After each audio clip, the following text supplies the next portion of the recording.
Or we We are. Now we're live. I've become speaking of muting, I feel like after 17 iPhones, I've become a master at knowing when people accidentally mute themselves. You know what I mean? You ever do that? Dude. Like, yeah, hit the mute button, and then you're like, "This isn't working." So now my defaults always go, "Did you mute yourself?" I spend my life on Zoom, and so like This is the good, oh, there you go. He's got it. Good Zoom hygiene's like you're always on mute, but then you start talking, you start doing like the animated thing, but nobody can hear you, and so that's been the tell for me. And then is there oh, hi Sousa, bye Sousa. Is there an international? So I'm not a Zoom person, but is there an international thing? Like, is there like we haven't developed this, you know, that might be an angle for you, the sign language piece. Yeah. With the AI stuff now, maybe it'll be like translated, right? So like if you speak French or something, it'll just come out in English for you. We can talk to each other that way. I'm surprised they haven't cured that issue. Have something that automatically when you start talking or something. Sounds like we need to teach Sousa how to use mute. I'm glad he's making me look good here. That's fine. He's the producer. He just thinks he can do whatever he wants. Yeah, well, he can't. He doesn't just. Yeah. All right, there we go. Now we got the talent on. Now we can get started. Hey, did we realize we're in the wrong show? Did we already got that figured out? Oh my goodness! This is Spencer Pancheck, everybody. Oh my! When you were like, you're in the wrong one, I'm sitting here waiting. I'm like, nobody is in this at all. Well, I saw that on the top. I was like, I don't know. Maybe they stack them back to back. No. I'll change the. Yeah, I don't know. Yeah, it's me or Spencer Pancheck. I bet Spencer Pancheck's getting more views. I was like, I respect it. That's fine. I'll be the opener on the show. You know, get the crowd warm. Wait for everybody to get in there. Get the chat going. It's a bait and switch. That's how we do it. I'm gonna see if I can edit it in real time. Hey, I've never done that. What's crazy too is I was so excited about the title I came up with for this show. I know. Can you tell me what it is now? I've never seen it. I'm on the edge of my feet. Man in CrossFit you've never met. Oh, okay. Well, it was Spencer Pancheck, guys. There you go. Bye, Spencer. Holy. Scott Pancheck was at the summit. He's been good at like showing up, shaking hands, kissing babies. He's been awesome. So I've never met Spencer, but we're going to be in Ohio next year, so hopefully he'll come out for that. John's talking about the Two Brain Summit. John Franklin is the CEO and the owner of Two Brain Business. Yeah. Congratulations! I think that's the first time we've talked about it publicly. So you know you got the scoop. Yeah, congratulations. Sorry, going back to what you just said about Columbus. So you won't be in Chicago next year for the Two Brain Summit? You're going to Columbus? We're changing it up. We did Rosemont for 9 of the last 10 years, and based off the feedback, everyone was ready for a switch. And so we're going to go over to Columbus. We're going to do it with the help of Rogue, which should make the event awesome. Yes. Just having a great partner like that and should be incredible. Like I'm excited to see what it shakes out to be. Great airport, center of the country, Más o Menos, more affordable hotels in Chicago, and home of Rogue, one of America's greatest businesses. So I think it's pretty cool. There was some crazy stat where it's like you can get to like 75% of America's population or something like that is within a 3-hour flight of Columbus. So it's like very centrally located, even though you don't think about it like that. So just so people know who are watching this, and if you're watching this and you know an affiliate owner, you should tell them to watch this podcast, but you should 100% tell them to follow John Franklin. I have to say something about you nice, and then I'll say something mean halfway through. Butter you up a little. You have a tremendous output. And your output is not only massive, but I cannot believe how dense it is with information. Like you made me 100% never want to open an affiliate, and yet I feel like I could. I mean, I watched at the same time.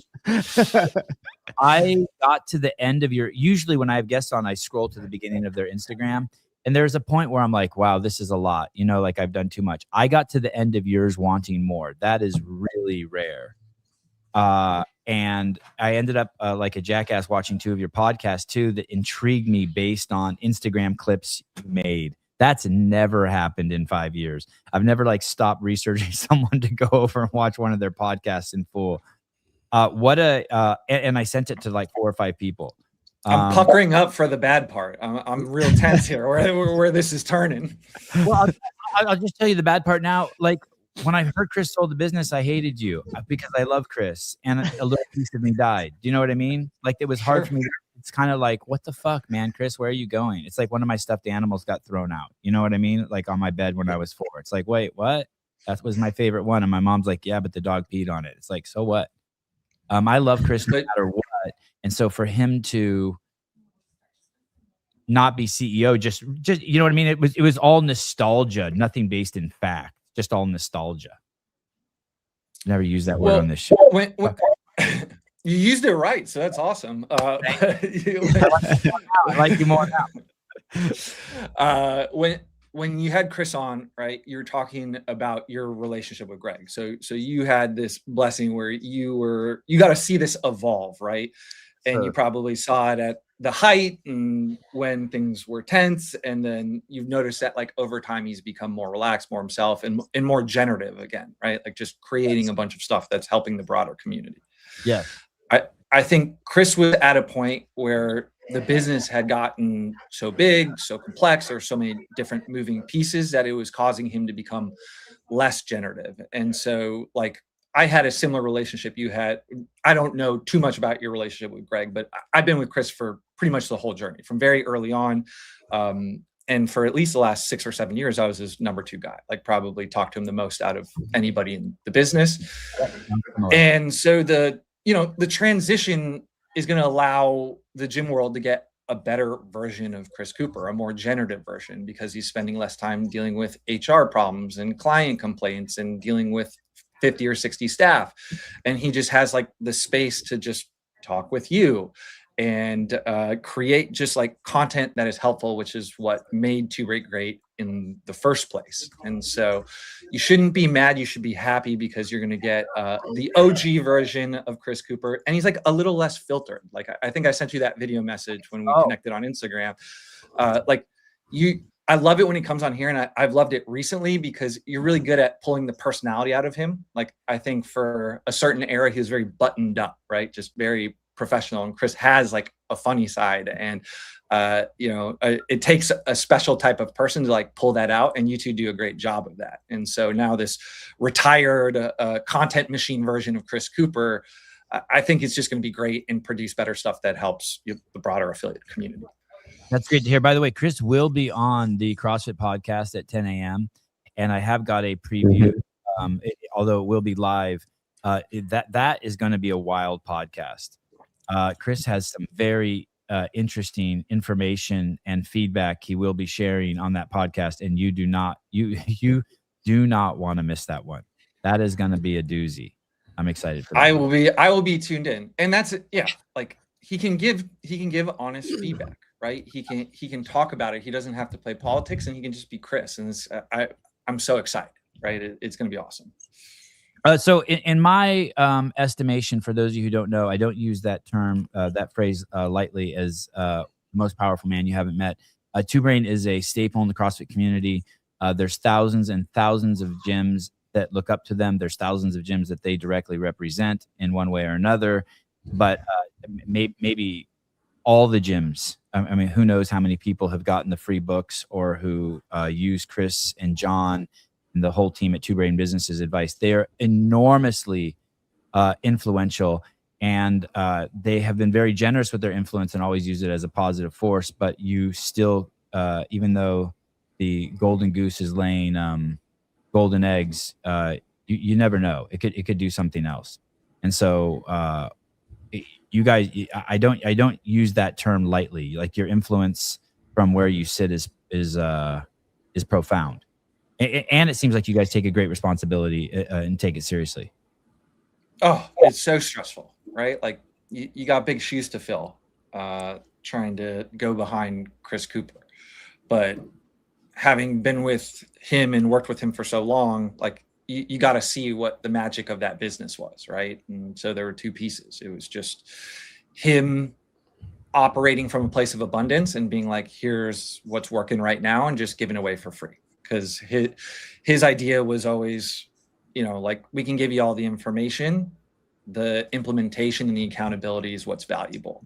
And so, I love telling Suze's story, where he was someone who was able to implement on that free information. It was something that saved his gym, and like, this came out of that, which is incredible. And there are a million stories like that of people who've never given Two Brain a single dollar, but we saved their gym. And so that will continue to be the cornerstone of what we do, just helpful content out into the world, because the idea is, hey, like, not everybody wants a business mentor, not everybody wants to pay for mentorship, but like, the people that do will find us if we just try and be as helpful as humanly possible.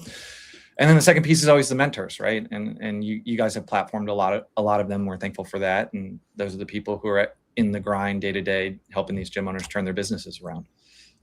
And the free stuff you guys give out too is incredible. So if there's anybody that's listening, like, even coaches that want to get more involved, because I get a lot of people that are like, hey, I've been coaching for forever at the gym, and eventually I'd like to own it one day, because that's what they believe ascension is, even though it's not necessarily true. But even if a coach were to get a hold of any of the resources of the library stuff that you guys were to have and start to implement into the gym, as a coach, you'd become much more valuable to the owner. And if you're an owner and you kind of aren't really sure what to do and your business feels like it's stuck a little bit, just thumb through all of the PDFs about auditing this or collecting the data for that and how to implement it. I mean, they're very actionable things. I was joking around with Chris at the end. I was like, so now that you're like retired, are we going to see like your elaborate like morning routine of like your lifestyle entrepreneur? Like, he gets up and he grounds for 30 minutes. He does his yoga, his cold plunge, his sauna, his affirmations, his morning sunlight, like, where you get to this weird space where like you're retired and you sold the company and nobody else knows how to live in that same world. But jokingly, he wrote a book about it. This is it already exists. It's done. You go buy it on Amazon right now. This is the morning routine. And you know what, too, of that book, I'm disappointed. I saw it sitting there in the stack of free books and I forgot to grab it, because I just picked it up and looked through it, talking about actionable things. I don't know if this is true through the whole book, but the section I saw was like, this hour on Tuesday, you're going to work on these things. And it was like listed out for you to work on the business rather than in the business. So I wish I would have grabbed one of those, but yeah, it's all very actionable stuff. So go check out their things if you guys haven't already. Well, next July, 1 month from now, we're going to do another free book giveaway. So just so you know, Savannah, every like 3 to 6 months ish, we make all the books in the Kindle store free, so people can go and grab them. So Matt, if you can wait 4 more weeks or find $9, you can get yourself a copy of The Golden Hour. I can't wait for anything. I'll find my $9, I think. And you can get actionable items at John is Building. That's his Instagram. I hope you're okay with me changing your name from John Franklin to John is Building. That you really want to follow that account. And hey, even if you're not a business owner, you can steal so many of John's ideas are so applicable to like any, like to your OnlyFans page, to selling bars. It's true though. I got a little overwhelmed watching it, like all the shit I'm not doing with the podcast. I'm like, oh my goodness. I mean, it is a downpour of just actionable items. I appreciate that. And the comment I appreciate most was that the short form took you to the long form, right? Because that stuff's like hard and not natural. And the only reason like I care a lot about it is like I want people to go and consume the long form stuff. And to do that, I try and make the short form super tactical. My question for you guys is like, how would we make our stuff more, like the gift you guys have is you can get people sitting around and hanging out in a room for 3 hours a day. And that's so powerful for connection. Like, how do you take something inherently boring, like teaching business, and make it more entertaining? I don't know.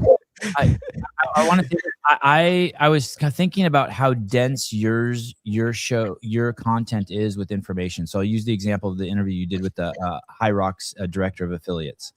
It is 44 minutes long, and it's like bam, bam, bam, bam. And you're asking questions that I probably wouldn't have asked him, because I would have felt like you're asking what color underwear he wears. I mean, you're asking him what's under the, and you're in that place to do that because of the company you work for. So he knows he's coming on to ask those questions.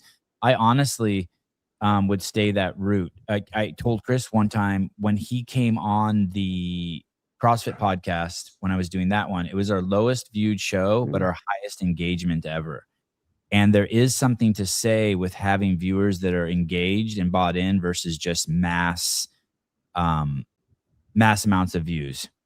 So it's everything. It's literally everything. So I don't know if there's more value. We live in a world where from the outside, people are like, hey, we want more views and more subscribers.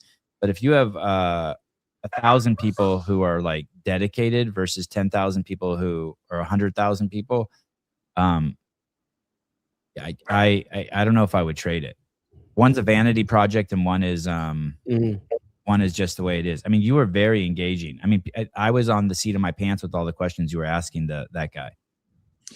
I've always done, like, I don't know, if I'm gonna sit for a podcast for 30, 45 minutes, like, I want to know the answers to the hard questions. I always get frustrated if I sat through a podcast and, like, if they're platforming this person as a business expert, it's like, well, how much money do you make? How many members do you have? Like, all the hard stuff. But like, the point you brought up is interesting, and it's something that I think, like, affiliate, like, when you guys talk about this a lot as well, like, we think about it as like time on brand. So like, I don't really care about views very much. It's just like how much Two Brain content in aggregate is being consumed. So that's why I love your format, because it's like 3 hours a day of content. People are consuming that. So maybe like your view count may not be as big as some of the, you know, largest channels on the internet, but you have a tremendous amount of time on brand. And that allows you to do stuff like, if you say you're going to go somewhere, you throw an event like the Two Brain Summit, like, people actually show up. And that's like, ultimately, like, if you're trying to change lives, that's ultimately what you want, right? That event is a testament to your success. I think if we did a 7 podcast gathering, we would get 12 people, not 1,200 people. I don't know. Like, they would I went pay to the $1,000 each. Yeah, well, we would have to pay them. Yeah, exactly. I went to the games. Which variation was this? Like, the Paper Street guys were there, and they were handing out like shirts for you guys. Yeah. And there was like a line, like, there, you know, it was like you know, there was a huge line there. And I know, like, at the Kilo booth at the summit, they give away stickers for the show, and people just come to get the stickers. So, you know, there's definitely affinity there. Like, if someone's spending their day to listen to this, having it on as background noise, like, that's powerful. I think you get people going places. Like, Sousa, I don't know if you know this, you were the 3rd highest ranked speaker out of all the speakers at the summit, behind Mike Michalowicz, who's like like he was our headliner, right? He does that professionally, like, that's his shtick. And then Corey Lewis was number 2, so he was one of the Two Brain mentors, just gave like an absolutely fire talk. And yeah, like, I think a lot of that is because people knew who you were going into it. You had that affinity. So congrats on that. I don't think I told you. It's because he was great, Mr. Franklin. Yeah, he was great. He was great. He was absolutely great. And I think the thing that's great about you, man, is like, you're very relatable, right? Like, I think a lot of people can see, like, affiliate owners can see themselves in you, because you've had those struggles and kind of like lived through all the crummy parts of gym ownership and made out on the other side. So you speak from experience, and I think that goes a very long way. Oh, that's cool. Thanks for sharing. Yeah, you always wonder, because you're up there on stage and you leave, and then people talk to you. So I always gauge it by that. How many questions, how many people came up afterwards? But then afterwards, you just don't really know. You just kind of walk away, and you're like, well, I hope they liked it. But I got a lot of engagement afterwards with it, with people sending me messages too. But that's really cool. Thanks for sharing. Yeah, what was it like? What did they say specifically? So we just ask them to like rank it, and then it spits out like a number ranking, but we're not like, why'd you like it? Like, what did people say to you in terms of like how it was helpful? Yeah, most people would just like, I have actionable stuff to do on my social media for my gym now. And then the other half of the people were like, hey, do you offer something that does this for me? Because I heard all the stuff that you said and I really want to do it. I just don't have the time. So those are like the two main things. Anyone give you their hotel room number? No, wasn't that great. I thought when John asked how to make it more engaging, I thought you were gonna. The reason why I was laughing was because last night when I was listening to the show with Riley, and he's like, if I write a book, what should it be about? And you're like, dude, you got to include some like sex stories or something. You got to give me a reason to want to read it. And so when John asked that, I was like, oh, be careful, John. You might. Yeah, dude. The advice you might get here might be a little different than you thought it was gonna be. Yeah, do a whole put a chapter in the book, sexual activity that's prohibited in the gym. Like it's sales. I mean, all of it would be the answer for that chapter. There you go. Just one page. But everybody has that story, you know, of the divorce the gym caused, or the marriage the gym caused, or both, you know. I want to go. What's your history with human movement, health, fitness, going back to a child? From birth? When you were born, was there a premium put on your health and fitness? I mean, I tried to be healthy, but like do you want the CrossFit origin story? Is that where we're going? To it, but more like just as a kid, like what did your parents do? What was your parents' vocation? How were you raised? Were you a kid? They worked for Marriott. They were hotel people. So hospitality family, moved around a lot, and I don't think either of my parents were athletes by trade, but it was always kind of a situation where my sister and I had to be doing something. They didn't care what it was, but you had to be doing an activity at any time growing up. And so for me, it was, I live in Florida, which is, oppressive heat. And so swimming just kind of made the most sense. And that's what I did, and did that through college. And outside of college, it's like very similar CrossFit origin story, was just kind of like missing that team element and competing. And this was 2011 at the time, just kind of stumbled on a gym in Columbus, Ohio. Fell in love with it and just knew it was going to be the industry I was going to be in the rest of my life. And that was kind of how we got here. What took you to Columbus, from Florida to Columbus? I went to school in Chicago, in Evanston. And then my first job out of school. That's where my parents went and met. Where? In Evanston, Illinois, at a church in Evanston, Illinois. Oh, really? That's amazing. Okay, yeah. Cool. I went to Northwestern. So right over there. That's where they went.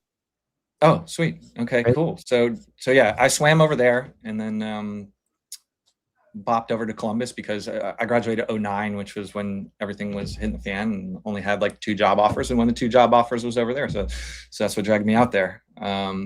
It was for a merchandising job at Abercrombie and Fitch, of all places. Wow. Nice. Yeah. Same with J.R. Howell. Hey, there's a good talent, a lot of abs in that building, a lot of fit people in there. So, there's a good flip flops, that's for sure. I know there's a lot of a lot of strong people in Columbus, Ohio, believe it or not. Hey, what was that job like?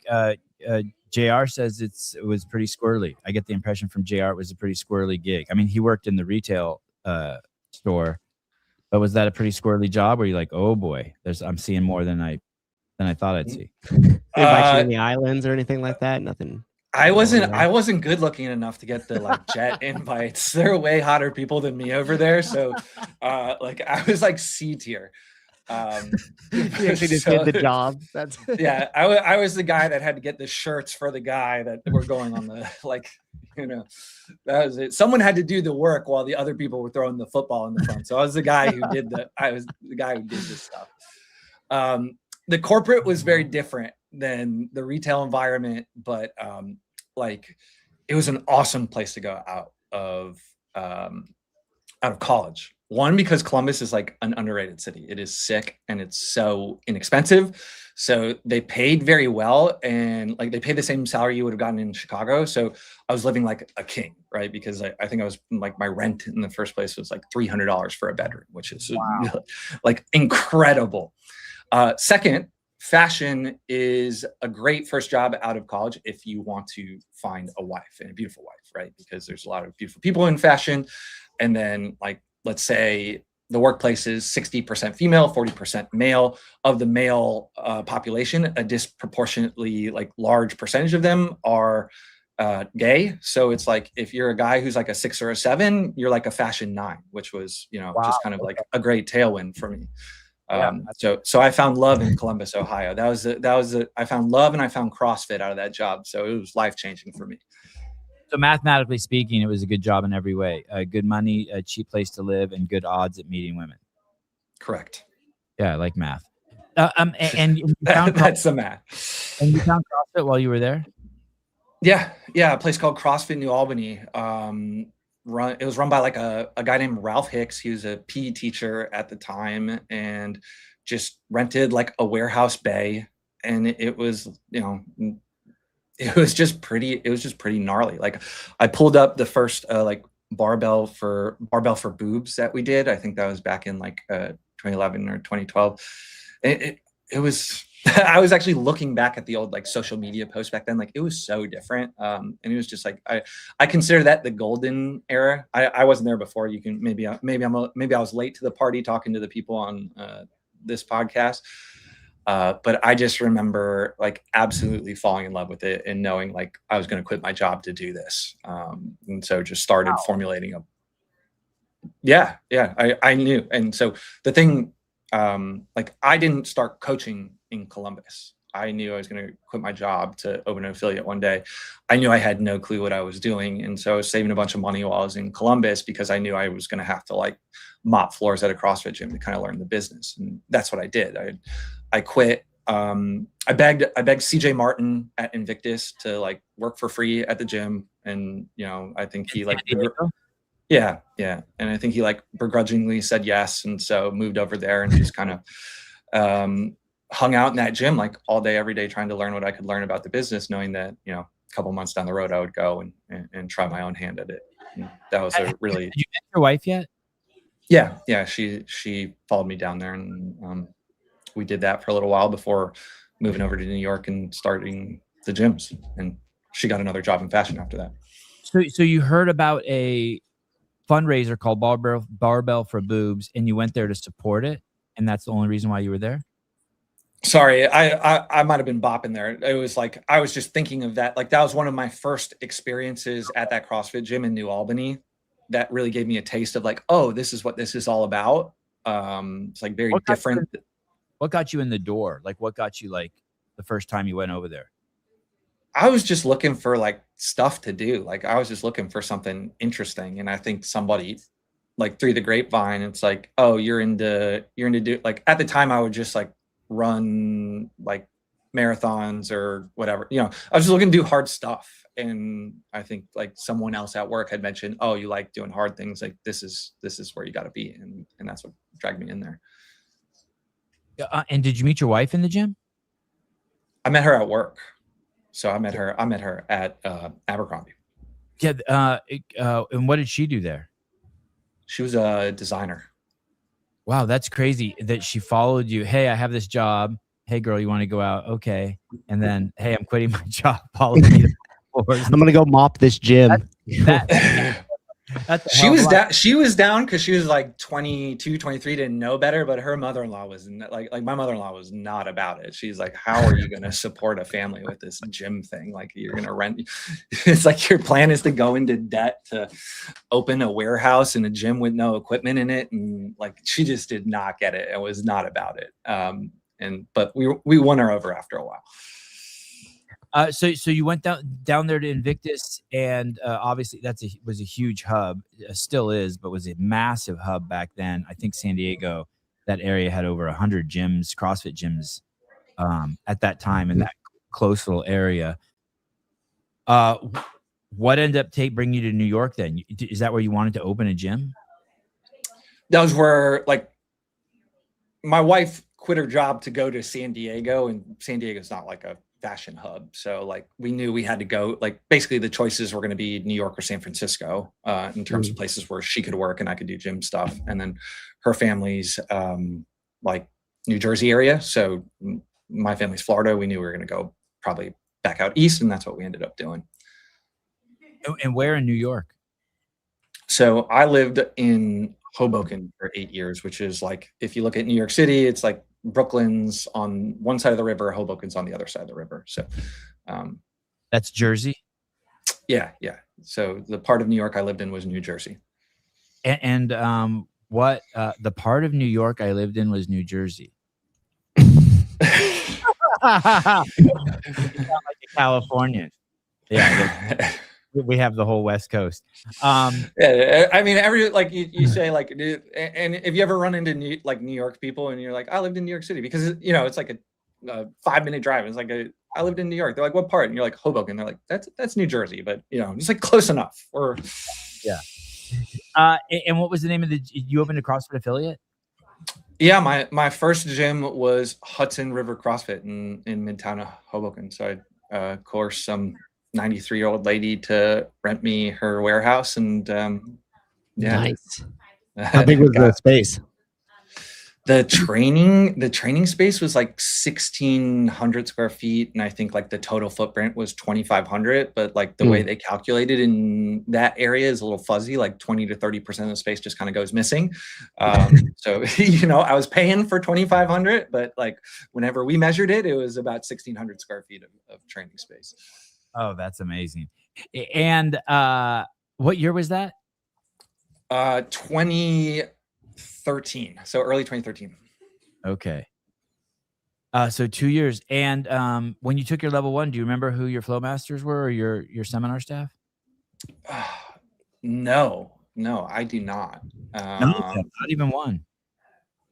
No, I just, because I did in San Diego while I was at Invictus, and what was crazy, like that was so talent dense at the time, right? Like a lot of those people have gone on to go do crazy stuff in the space as well. So when I was there, it was like Dave Lipson, Shane Farmer, Mike Bergner, Cody Bergner, like it was just Nuno Costa, like Lauren Fisher, like all those people were there and training at the same time. It was just like crazy. And I remember that was like I remember that being the impactful piece. There was just so much talent density in that one little space because they were just in the Little Italy space at the time. Oh, that's a great area. And then when did Two Brain come into your life? So Chris started in 2016. I joined in 2017. So it was about like 9 or 10 months after he went off and started doing his own thing. And so 2016, did it pop on your radar because you were looking for information on how to run your gym and you went to the internet? Yeah, I was like always one of those, like the people who buy coaching buy lots of coaching, right? So if someone comes onto a call from Two Brain saying like, hey, I did this program and this program, they're probably a lot more likely to buy our program than somebody who's never done any type of coaching as well. And so I'm very much one of those people who likes having a mentor, likes paying for speed. And so I had done I'd done a bunch of them at the time, and none of them are still in business today. They like don't exist. And just kind of bopping from one to one, joined Two Brain, and was just like blown away by Chris, right? I think a lot of the ones that I joined previously were kind of like band-aidy stuff. Like, here's how you run a 6-week challenge. Here's how you get like 15 members in 15 days. And it was really like surface level stuff where I think at the time, like Two Brain didn't even have a marketing module at all. It was all like, here's how you treat your members well. Here's how you have a beautiful client journey. Here's how you professionalize your service. And I was like, oh, wow, this is like the type of stuff that is actually going to make the business like survive for more than like 5 minutes. And so that was what initially drew me in there and made me want to be a bigger part of it. How would you describe that information that would put a distinction between Two Brain and the others? Like deeper, more sustainable information? There's just like the foundation, right? Like everyone, like if you think of a house, you got to have like a solid foundation. You want to build a solid house. And I think a lot of the programs at the time were like, here's the best window fixtures to pick, right? It's like shit that matters, but like if you don't have all the other stuff, it's still just like an ugly, shoddy house. And Chris always was focused on like the foundation, the fundamental stuff, the stuff where like if you nail this, you don't really have to worry about how to get 7,000 leads on Facebook. And do you remember the first time you met Chris? Yeah, 2017 summit. And it was like, go ahead. Have you met, like, do you remember the first time you met Chris? Like, what was your experience like? I think the first time, God, I don't know where it was, but I can picture it. We were in a hotel and I think we were in the lobby. And I think he has a different story the first time we met. I think the first time we met, I asked him who he was and he goes, I'm with the media team. I work for you. I was like, oh. I remember sitting down with him at lunch in the hotel and just being blown away by his demeanor. I loved him right away. I really liked him. I'm like, oh, I wish this was my neighbor. Yeah.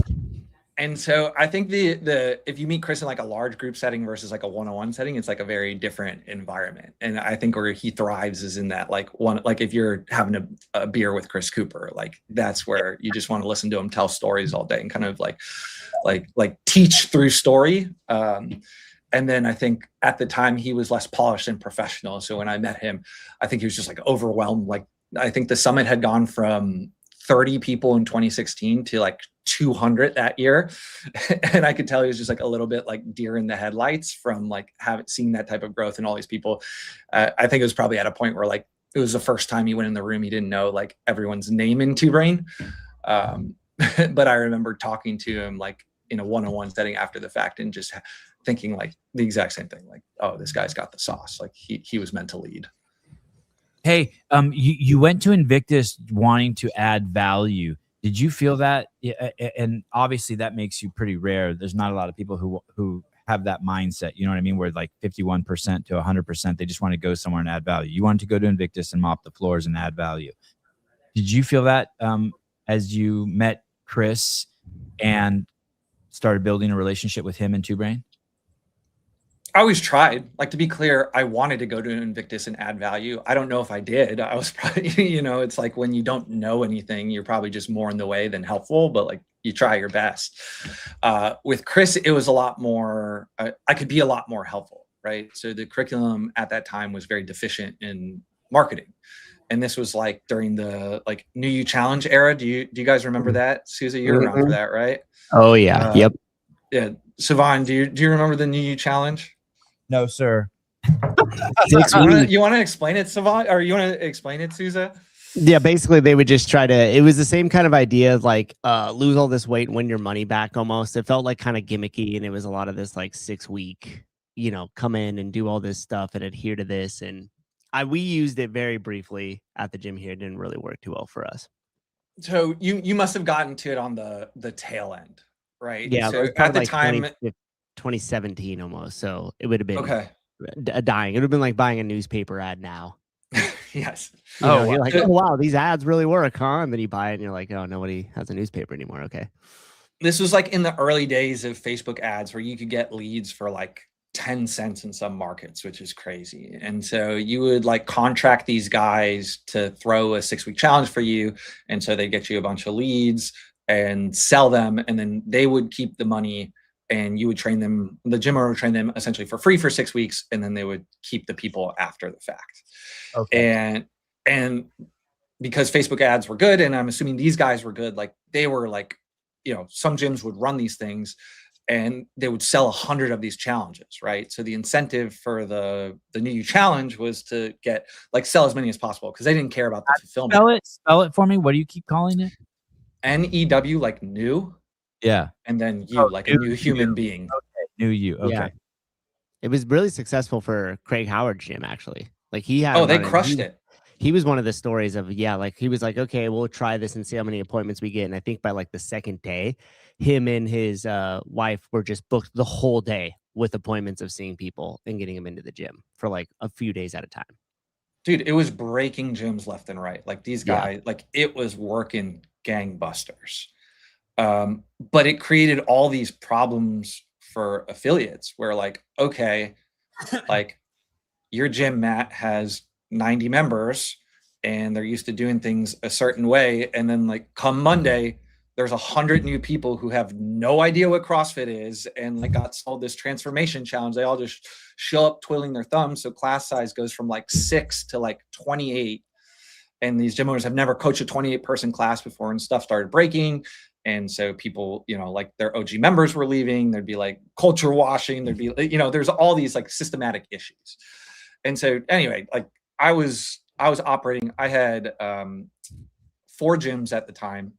Wow. And I was operating one in the Lower East Side of Manhattan. And so like, it was one of those things where you're competing with all these like fancy, really well-funded gyms. And you basically like, it was one of those places where you'd move after college for 2 years to like party and be a degenerate before you like started real life. And so we would churn our membership. Like our churn was atrocious. It was, we lose 10% of the member base every month. And that's partially the environment, partially because like I don't think I was as good of an owner as I could have been at that point in time. And so you had to do something to replace it. So we had learned how to do these in a system that was more sustainable to the gym. So rather than bringing on like 100 people in one go and just kind of like breaking your business, you could kind of throttle it a little better. And so I was just sharing what I was doing in the Two Brain group. And I don't know if you guys have ever been to Sault Ste. Marie, where Chris is from. Like, that is not Chris's approach. It was always like, Deborah knows Steve, and so I'll talk to Deborah and Steve comes in. There was never anything about like paid marketing or this other stuff. And so I was teaching the group how to do that. And like, I think it was pretty valuable to a lot of people. And then that turned into a system, and that turned into doing marketing for Two Brain itself. And that just kind of like compiled. But it was just like this lucky moment in time where I was able to share a thing that I had to do to survive in my business with all the Two Brain gyms. And it just allowed me to kind of create this tailwind for me within the company. And you ended up working. It sounds like you ended up working there. Yeah. So, it started working for the gyms. Chris saw what it could do for his gym and some of the other gyms in Two Brain. And then he's like, okay, can we package this for clients? And then we did that. And then he's like, okay, now I want to get leads for Two Brain itself. Can you do that for me? And then I did that. And then it's like, okay, can you manage the sales team? And then towards the end, we had more of like a partnership style, like, I was compensated as if I was a partner in the business, but I owned zero equity in it. And so up until the transition point, like, that's how we were rocking and rolling. Yeah. How many employees does Two Brain have now? Well, employees, it's only about like 10, but that doesn't include the mentors. The mentors are all contractors, but there's about like 40 mentors. So, it's like 50 people who, the majority, like a large part of their income is derived from Two Brain. And then there's another, 20, 30 part-time people who fill in little gaps here or there. So sort of like CrossFit, and then the trainers, the seminar staff. Like that. Yeah, but like core, like employee benefits, like this is all you do. You don't have a gym on the side. That's about 10. And is that when you made the leap back to Florida? What did you end up selling your gyms and moving to Florida when you worked full time for Two Brain? As the Two Brain work picked up, like the opportunity, like I knew I was like, at the time it was up to 5 gyms, and wow. I was not living in the same area as my gyms. Like, I'd moved to make sure that like the systems and the gyms itself could survive without me. And I knew I was like one kick in the shins away from having to like drag myself back to New York and, get back into an operational role. And there's just so much momentum in Two Brain at the time. Like, it was wild how quickly we were growing, that I knew like I needed to dial this back and focus. So, and I was just so done with New York, New Jersey. I had one in Philadelphia as well, just like dealing with the contractors and we talked a little bit about the morally questionable landlords and all the government agencies and the bureaucracy, and having to go get this permit and refile this permit and pay this assessment because my fire alarm was 3 inches in the wrong direction. I just knew like I wanted to go to a place where like they were going to support and change, like they're going to welcome someone who is trying to do something for the community and create jobs. And so my family's in South Florida, and so we moved back there and never looked back. God, that really pisses me off to hear that stuff. That could be a whole show. In 2016, I almost quit. Oh, what's this in reference to? Yeah, it was during a tough time in my career. So I off the jump had 2 very successful gyms, and that was more timing based than anything else, right? So when I opened the door of my first gym in Hoboken, we had over 100 members like before day one. Right. And this was like in the, if you build it, they will come era, where you just put like, I literally put just like an ugly purple banner in front of the gym being like, there's a CrossFit, go here if you want more information. And it's like 100 emails the first day, 100 emails the second day. And then the second gym was the one in New York City. And I pre-sold 220 memberships before we opened. And that was using Facebook ads. And so we collected over $200,000 before the first day. And again, just like, wow, not because I was some marketing genius, because like, it was just like that era in time, like using Facebook ads in New York City and having something hot like CrossFit. And that's the experience Hyrox is having now. And we'll get to that. Yeah. It was like, I was riding the wave because like I wasn't like, you know, we talked about my background. It wasn't like I spent 15 years as a personal trainer before I got into it. Like, you know, I was learning as I was going. Like I was, you know, learning to drive the car while I was on the freeway. And so anyway, like I had become like, I did my best to try and network in the area. And so I'd met this guy who like I was talking to a lot to get business advice. He had like a very large successful affiliate. And, you know, I considered him a mentor. And so he had reached out to me about like raising some money to open these like large gyms in New York City. And I thought that was like a very cool idea. I was like very honored this dude was, you know, considering me. And so like we started moving forward on that. And like very early on in that, like I noticed that he had like misappropriated some funds. And then I noticed like a forged document. And then I started like digging around and found out like this guy had a history of kind of like doing some sketchy shit. And so like I'm unwinding that. I'm working with like the FBI to try and put this guy in jail. Oh shit. You know this story. It ended up becoming a public story, right? Yeah, New York Times, everything. And, like was just trying to unwind, this like very public disaster that like my friends, my family, my staff, like it was horrific. Like it was all, I was going through all that. And I was just like at a kind of like rock bottom point, like where I just was like, I don't know if I like, maybe I'll go sell used cars. Like you know, like this is too much for me because it wasn't like, you know, the member thing was always easy, but there was all the government hurdles. I had buildings that flooded, all the stuff that any gym owner in here has dealt with, right? Like all the horrific bad stuff that comes along with the job. Noise complaint. And yeah, I got sued by my neighbor. Like I had to go to court for that for, you know, I've had to deal with that. You know, I've had to deal with like, I had to deal with a lot of stuff. You had to, you know, the saying like, if you can make it in New York, you make it anywhere. Like there is an element of truth to that. So anyway, like I was bouncing off of that. It was like a very low kind of like dark, depressing time in my life. And I knew I needed some change. I knew I needed like a shift. And that was around the time that I started searching and found Two-Brain. So that was why I almost quit. Isn't it interesting? And when it got hard, you went deeper instead of looking for an exit. So instead of looking for an exit, you went into this room. It's so lonely, man. Like it is like I did a talk this year at the summit and I told this story. Up until like a couple of years ago, I always had trouble talking about it publicly. Like I would talk about it within Two-Brain, but it's just so embarrassing having like a scar, like a battle scar like that. And you know, I was telling this talk in the summit and I asked like, hey, if you've been in a situation where you've almost lost your business, where you were like, you know, hours away from shutting it all down, raise your hand. And I don't know if you were in the room, Souza. Were you in the room for that, Souza? Yeah. How, like, what percentage of the room do you think raised their hand? I mean, anybody who's been longer than 5 years raise their hand. It seemed like everybody, because for me, it's like when you're telling all these stories, I immediately go into my head about all the times that stuff occurred to me where you were like, yep, that was it. I mean, at one point, I was like tetherless, just floating in space, hoping that I would land the building that I'm into now. Like my members didn't know it at the time, but I had a 4-way runway.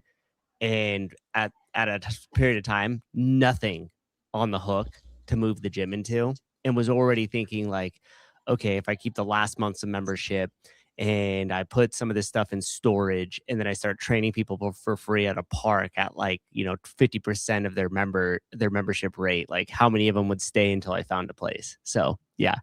That happened to Souza in the first month he owned the gym. And then when I met him and started doing the podcast with him, his landlord did something to him that was crazy that he survived. So yeah. Yeah, twice. Yeah, twice. Some pretty catastrophic shit. But yeah, like I would say like 70%. Yeah, because a lot of those people, like there's a non-trivial amount of Two-Brain clients like started around COVID, right? You have all these people who like they signed a lease in February of 2020 and then couldn't operate for like, there's just so like, I don't know. If you're a gym owner, you instantly understand, right? Yeah.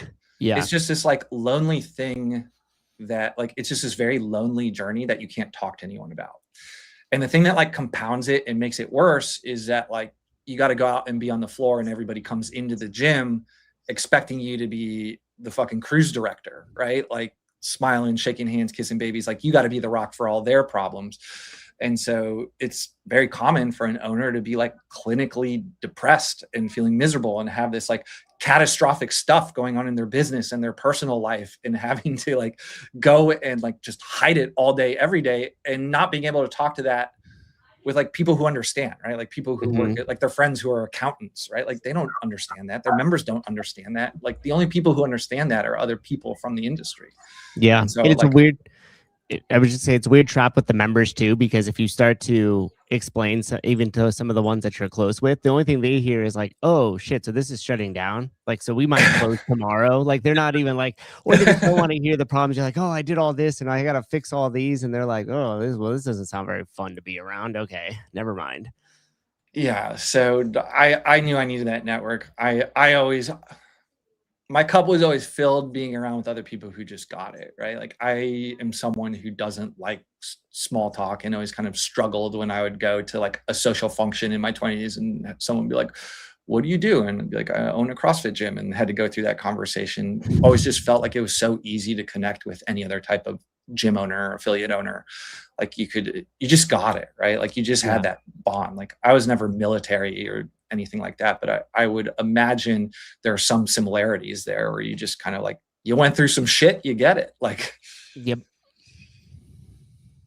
Yeah, and so that does sound pretty wild. You're trying to run the business, shit's hitting the fan. Obviously, dealing with the law is never fun. That's absolutely taxing. And then you're probably also worried about your own safety. Like you're in business with this guy, so they're looking at you from the side, like, is this motherfucker involved too? And you're like, I'm unwilling participant. And that sounds like a wild story.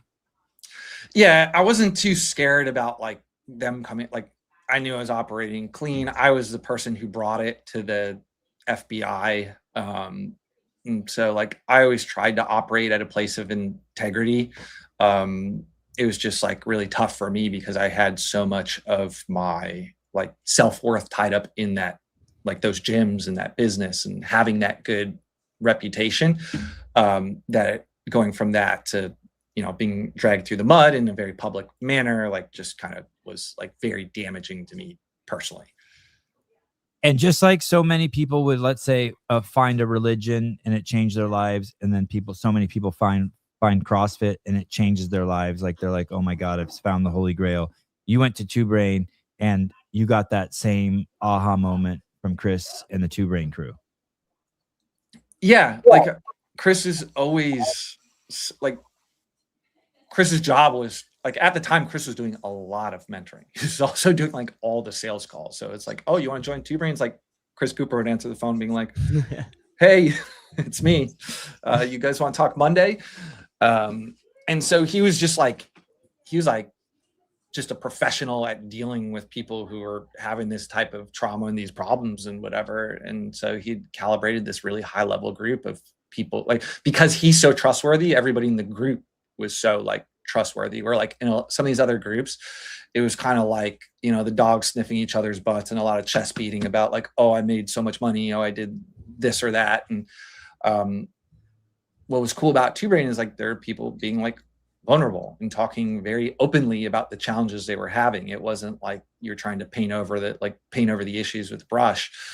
And so I felt really comfortable like talking to other people about all the stuff that was going on in my business and my gym, and like helping me build out of it. There it is, the trust piece. If you trust people, things will grow faster. And then you watch them accomplish things that I didn't think were possible. And that's sort of like through them, you saw, okay, you got the hope back, the dream back. Yeah. I mean, at the time, like my business at the time I joined, there was like it was probably like 18 months from like the stuff that was like the worst of that episode to when I joined Two Brain. So like the businesses were back on track. Like a lot of the damage was like, I don't know, every owner probably feels that like a lot of the damage is kind of like you get in your own head, you get in your own way. And one of the things that like I feel so passionately about is like the core of what Two Brain does. Like the way we get people is the content, but the way we keep people is through that mentorship, that one-on-one component. And so Chris has this great saying, it's like, you know, the next step, like the thing that could grow your podcast, grow your gym, whatever, is probably pretty obvious, but like we're so wrapped up in our own stuff that like we just don't know, right? Like he says it's a lot easier to read the label when you're outside of the jar. And so that's what a mentor does, somebody outside the jar who can read the label. Because a lot of times the next thing you need to do is like, pretty straightforward. This year at the summit, you guys celebrated 23. Is it 23 people 23. who have the net worth of over $1 million, making the total at Two Brain 70 plus. That's wild, man. What a sense of accomplishment. It's my favorite part of the job. I mean, I love working with those people. So we have that higher level group. It's our Tinker program. So the kind of the stated goal of the first year of Two Brain is to get to 100,000 in net owner benefit. So just like taking home 100 grand from your business while we try and chop down the workload, especially if you're someone who's on the floor working 60 hours. Like we don't want that. Once you do that, you graduate into the Tinker program, which is just kind of like a higher level group where it's like, now you got a little jingle in your pocket. What are you going to do with it?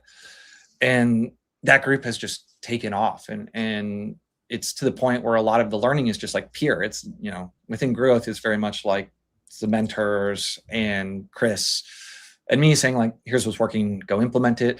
That group, there's all kinds of people who are like, one guy in there is like over 15 million net worth, I believe. Like, wow.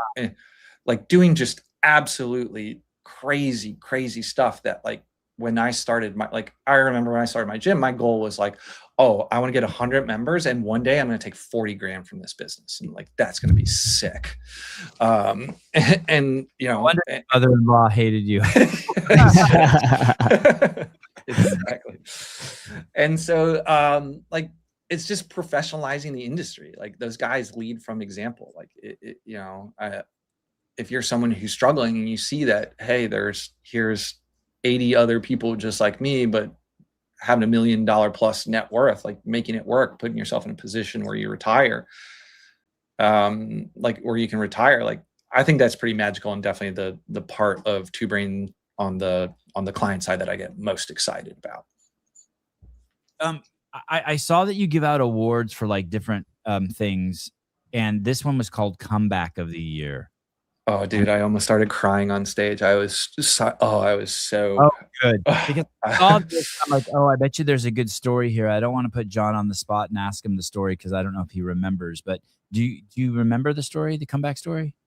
I remember the story. I don't, just for respect out of this person, I don't want to disclose it without talking to them first. Okay. But like the TLDR is like their family's going through some very tough like medical stuff. And like, these are people who are very near and dear to me and the Two Brain community at large. Like these are very loved, very engaged people from the community. And they're dealing with a lot of personal adversity in a way that is very beautiful and inspiring to the rest of the community. And I get choked up just thinking about it. What's TLDR? The long and too long didn't read. TLDR. Okay, good. It's like the longer text we send you, Sevon. That's now you got something to send back. Yeah. Like, hey, dude, I need this in 2 words now, please. Not reading this text. Other CEOs have not come to the Two Brain business, and this year Bruce came. What's your takeaway from that Bruce would make his first? I want your thoughts on it also, but I found it fascinating that his first place that he would come speak publicly was Two Brain, and I thought that was a testament of Two Brain's relationship with Bruce. Obviously, Bruce and Chris know each other. What was your takeaway from that, Bruce, coming out there? Because that's a vulnerable place to be. Those are 1,000 of his most, vociferous clients. Those are Bruce's clients too, Or I was like, the relationship between CrossFit and Two Brain has historically been a complicated one. And for a lot of reasons that like, I don't really understand. I think it was like kind of compounding over a long period of time.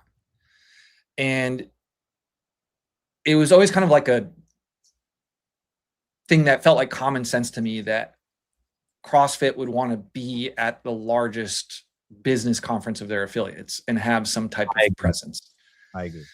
And it always frustrated me year after year after year, because I know Chris was trying.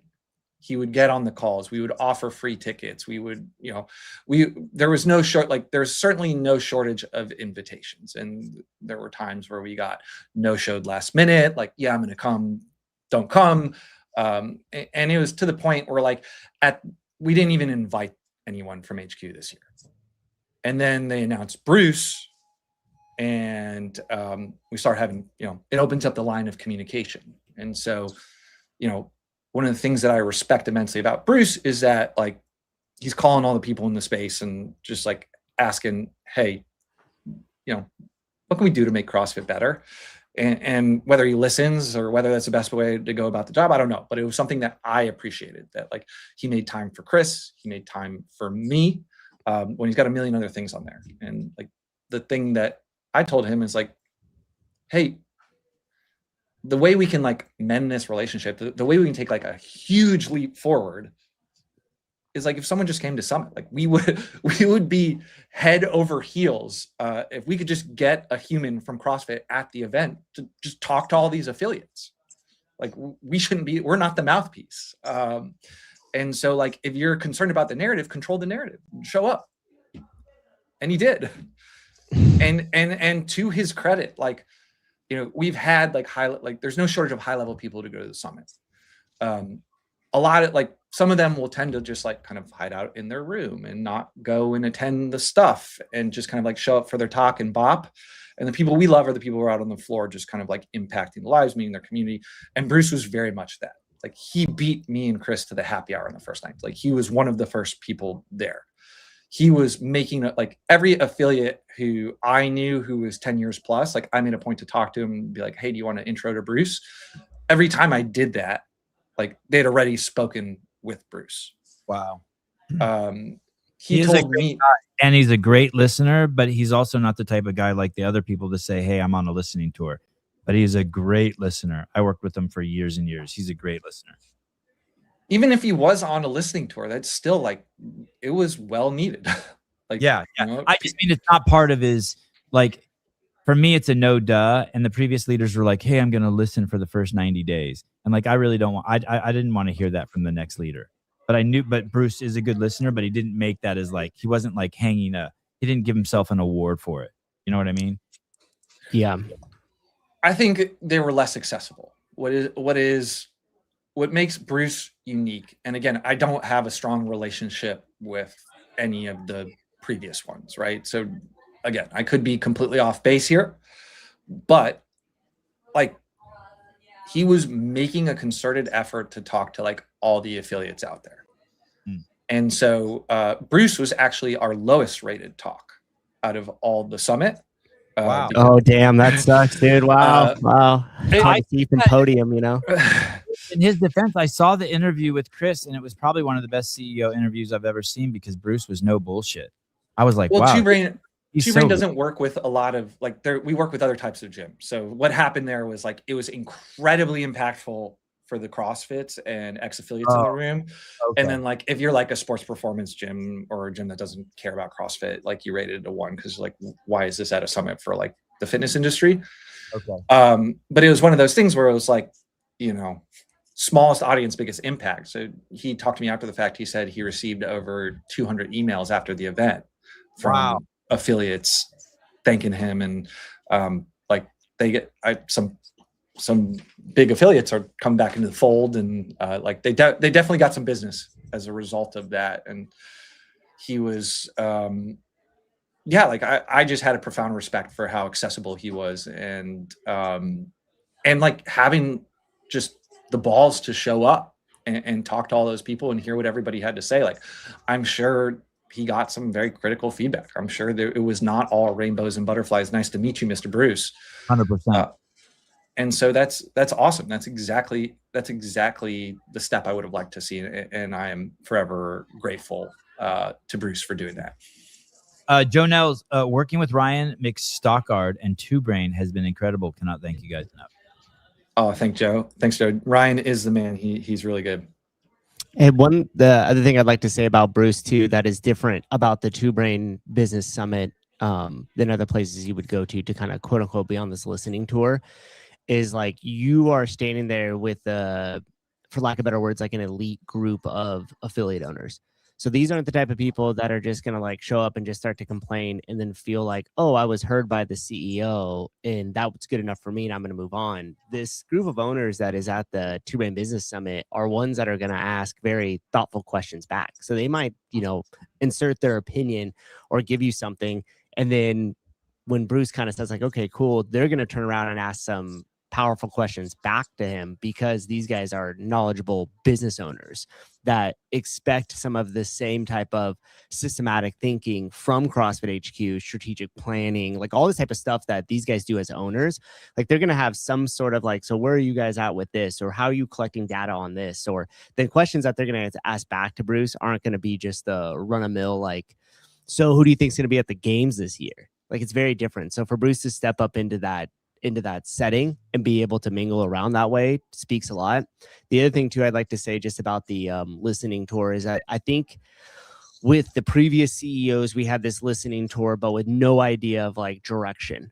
It was just literally like, I'm just blindly kind of listening to whoever's loudest in the room. I firmly believe that Bruce pretty much has a crafted out vision in his mind. And as he's listening and talking to other people, he's trying to see how aligned with what he's seeing and the issues he's seeing from his perch versus all these other affiliate owners at the different levels and stages. So I think it's apples to oranges comparison when you say like a Rosa or Don Fall, like quote unquote, like listening on how we could do better versus Bruce is just taking in data points based off of the data points that he has. At least that's the way that I see it so far. I think that's well said. What do you think that vision is? So what I think the vision is versus what I hope it is. The problem that I have, John, is that I listen to people, but then I just say what I want to say. I don't really take in their information as much as I probably should. So in my world, Bruce's vision is placed around education and training with a strong lever on media to be able to deliver that. And I think that that's how you take away some of the perceptions of CrossFit. It's too hardcore. We don't adapt to new things. You're going to get injured. It's a sport. Like I think how we reverse all those perceptions is completely just continuously educating our audience on performance, on long-term health, on what CrossFit truly is to its core and not what it's kind of become over the years as the competition side of it has had a lot of influence. And hopefully he'll do that in a way that is strategic, lean, and impactful. And by strategic and lean, I mean like get rid of tons of people. So that way you're like, we're going to do A. And then the people that you talk to are executing on A. They're not like sending emails and getting a support ticket in place. They're just actually doing it.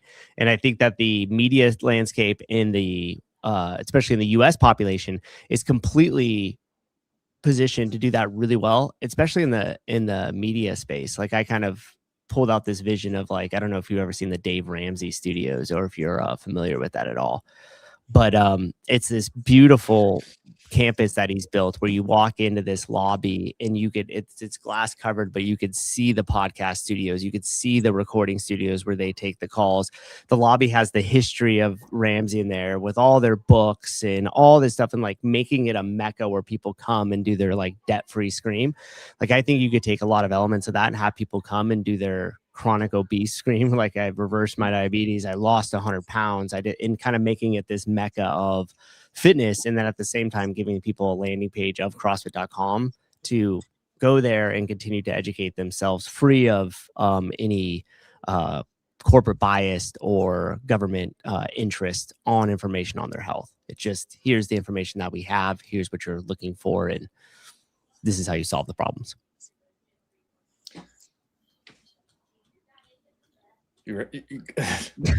So, yeah, like, do you think that solves the problem of getting new people into affiliate gyms, right? Because one of the best things about being an affiliate during the era I came up in was like just by saying you were a CrossFit, like that was your marketing. Like that was very, like you didn't have to know how to do all the stuff gym owners have to know how to do today.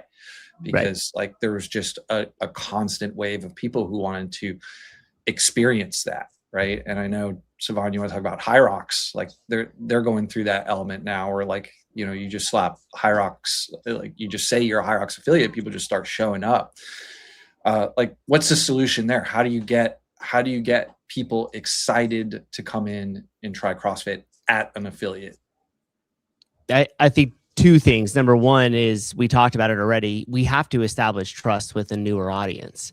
And that trust is going to be delivering them information on their health and fitness that they're not going to get anywhere else, because it's straightforward and it's factual and allows them, it educates them and then allows them to make a decision for themselves. I think that's kind of always been what the CrossFit methodology has. So at large, it's number one, it's establishing trust and authority as the health and fitness experts from HQ, from a media standpoint. The second thing around the Hyroxers and like all of that type of stuff, to me, is relationships. Like the fact that we don't have a partnership with Hyrox and haven't from the get-go with a tent there that is CrossFit HQ staff that's teaching people about seminars and training and how this methodology can make them better at Hyrox and being and showing up in more places. I mean, you already talked about the Two Brain Business Summit. The fact that CrossFit doesn't have a really large footprint there just to continue to establish and build relationships and foster all of these other businesses that are growing up in the ecosystem of CrossFit. Like the fact that they're not there as like a just simply a partner in showing up and being present at all these things, to me, is the other side of that coin. So that bringing back partnerships in a very large way, an active way, is another side to that. And two great examples of trust and authority in the space that were just done, or two that we just talked about. You show a picture of 1,000 people at the Two Brain Business, and then also that's the, you know, kind of the authority and trust there. And then, hey, we have 70 people who have a net worth of over $1 million. There's more trust and authority. It's very simple. Those are like gateway, right? Those are like, okay, this is a lot of people who trust them with their baby. It's interesting to hear you and Matt talk about it, because you guys are much more practical and granular than me. And to answer your question, I'd like to weigh in. Bruce has seen the machine work at where the speedometer's pegged, so he knows what that looks like. And I'll give you an example. What that looks like is when I did the Killing the Fat Man series, I was told not to do it. I was told to stay and behave like an executive. And I didn't listen, and I just kept doing the piece in my spare time because I had ownership. I had not ownership as in like stake in the company, but I took ownership in everything that was CrossFit. And I made that piece, and to this day, it's the most popular non-games content that's ever been out there. But I never even thought of that until someone told me later. It's just accountability. It's trusting your employees, having a leader who gets employees you trust, giving them ownership and trust, and letting them go. Because people are going to represent Two Brain in a lot of different ways. A 19-year-old who does Two Brain is going to talk about it way differently than a 55-year-old. And so though you have to trust the people who are speaking on your behalf and give them ownership and let them broadcast. It's the same thing with CrossFit. A 19-year-old sees it way differently than a 55-year-old. And I think Bruce gets that. And you can't have ownership unless it's a lean machine. If you don't have that's what I was going to say. You won't have ownership. Like, as somebody who took, like, you know, Bruce started around the same time I started as CEO of Two Brain, right? So like, but he had been around. He had been around forever. Like because he was. So had I. It's parallel. You know? Yeah. Oh yeah. But I mean, he knew Greg before there was even a CrossFit. Right? Yeah, but so the challenge, I agree. You need to empower your people to carry the message, but like the challenge that he has is like, you know, you were probably handpicked by Greg, right? Like this was like CrossFit at that time when everything was firing on all cylinders. It was like Greg disciples handpicked by Greg. Yeah. And so like Bruce Edwards is Billy Bean joining the Oakland A's at Moneyball. Like he's inheriting a team that he didn't handpick, right? Like, so you're dealing with people who may not be the right people on the bus, who don't have the same vision, who don't believe in you. 100%. Like, how do you fix that? Or, you know, how do you find the people who are the right fit and the wrong fit? I think you, to be honest, the practical way, I think you just start fucking axing the team and watch what falls through the cracks, and then go from there. But he has I think Bruce does have the sniffer, and I think Dave has the sniffer, and he's surrounded by people who have the sniffer who can pick those people. But you're right. There's a lot of people who have habits that aren't conducive. And he needs to take it back to being run like it was a startup. Mm-hmm. People have ownership, accountability, and passion. And how you do that is, I don't know if that answers your question. Those people, you're going to have to just trust the cosmos to make sure those people show up. Like, who are the people over there that he absolutely shouldn't get rid of? Like, who are the people who just get it? By name? What color is your underwear, Savon? Like, one person you would never get that no one knows about is you never get rid of Marshall Brennan, the general counsel. Like, you'd never get rid of him. He's been around forever. He's seen everything. He has all the institutional knowledge. It's a no-brainer. But there's also probably some really good people over there who have been scarred to a point where they can't be repaired. There's people, if you've been there from 2018 to now, you have some PTSD. I mean, you've seen some shit. Yeah, those people probably vibe like gym owners vibe. They've been through war together. Yeah, they probably get it. The thing about a startup is people in startups don't compartmentalize their lives, and you can see who's doing that right away. So when I was there, no one compartmentalized their lives. If Heber and Mars went on vacation, while they were on vacation, they went into a CrossFit gym and they were sending photos from the gym. You know what I mean? They're just, you got to find that crew. It might not be popular opinion, but that's what we're dealing with in terms of CrossFit. It has to be people who do not have their lives compartmentalized. They got to be you got to be all in. That should be easy enough to find, right? Yeah. There's a lot of people who think they're all in but aren't. What do you mean by that? They claim it, but they still got their out of office email attached every time they leave for the weekend or something. Yes. That, for me, like, there was one employee when I was there who used out of office, and that drove me fucking bonkers. Like, what the fuck do you mean you have? What do you mean you're like out of office? Like, we work remote. No. You're always out of office. I don't want to say 100% of the time that's bad, but like, there was someone who used that all the time, and I just thought, hey, that's a red flag.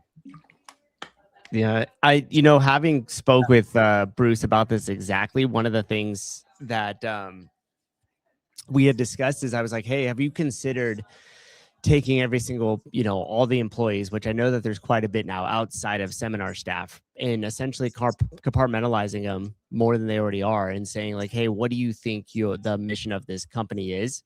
Just in your own words, not what you think you want me to hear, but what is the mission of this company? And then once you get that answer, just say, how does your work contribute to that in a meaningful way? Not in a sense of like you're making them justify their job, although it's going to come off like that a little bit. But like if they already have answer A completely wrong and off course, and then the answer B is like it's not gonna work already because they're off in the wrong direction. That's one way of being able to start to unwind who you think is going to be necessary and who's not. And John, I know you've heard these things in business before, where they're analyzing a bunch of different departments or what they do or a component of the system, and all of a sudden they're like, well, do we need this? Let's just get rid of it and see what happens. And they get rid of whole floors of people, buildings of people, like in the famous story of Dell. And they cut all these things off, and they're like, and we sat around for 90 days thinking like, okay, what's going to happen here? And then absolutely nothing changed. They were like, holy crap, we didn't even need that whole building of people, because fundamentally they did nothing that contributed to the company in a meaningful way. So I think he's sorting through that now. And I think the ones that do have the institutional knowledge would be able to say, this is where I think the company should be going or where it's going, and this is the work that's going to help get us there. They would know it a lot more than some of the other middle management that might not be as actively involved or have the same knowledge that the other people do in the company. I'll give you another red flag: bringing your family to work events. So the guy who tries to bring his kids and his wife or their husband and kids to the CrossFit games, huge red flag. The amount of work in events, like what type of hours would you work? Enormous red flag. I mean, I remember seeing them. That was always a crazy one. There was always that employee who always had to bring their spouse or their girlfriend or boyfriend to events. It's like, hey, what are you doing? Like, what, like this? You're all in. This is all like, what are you doing? Yeah, what type of hours would you guys work? Like, I know what goes into the summit. In the summit, we're only doing stuff from like 5 a.m. to 4 p.m. Where the games even like it just never stopped. Like it had to be crazy. Like what would be like a long day? Susan and I will do that this year at the games. We'll get up at 5 a.m. And then we'll start preparing, and I'll probably be out the door already filming the behind the scenes. Susan will be gathering the team to make sure that they get set up at the venue. And then we come home and we work until you literally fall asleep, whether it's doing podcast editing, and then you get up and you repeat, and you have a blast when you do it, but it's got to be 7 days of that. It's not like checking in on your wife or going to fucking like the special events because you want to meet athletes. I mean, we had people in our do that after the fucking event, and they're not with us anymore. After events, when everyone else is still working, they're running off to go have dinner with the fucking athletes and their friends and family. Or, it's like, whoa. Like, the person who brings alcohol into the house, like, you're fucking out. Like, we don't have time for that shit. I feel like people don't appreciate how hard pulling off like large scale events like that are and how much work goes into it. It is absolutely insane. Like, just speaking from the summit, like I can't imagine you guys doing that for a week. You take like a week off after? No, because no out of office. I know the answer. No. We're back in. Tony Budding always took 2 weeks off after the games, and it used to drive me fucking bonkers because that was the time when we had the most content that needed to be made and put out. Now, Tony was a fucking workhorse of all work. But that particular 2 weeks, he would take it off and drive me crazy. Or like, I would go out on shoots with people, and they would, 5 p.m. would roll around, and we have all this footage, and they'd be like, hey, since we're in Colorado, I'm going to go on a hike. I'm like, you're going to go on a fucking hike? Go fucking do Fran in the fucking hotel lobby, your fucking room, and start editing. Like, what do you do? Like, that's just and if your kids are doing CrossFit, film that shit and send it to fucking HQ so fucking we can make some media out of it. Like that's the way the company's gonna pull up. I want to bring up some fun stuff before I lose you here.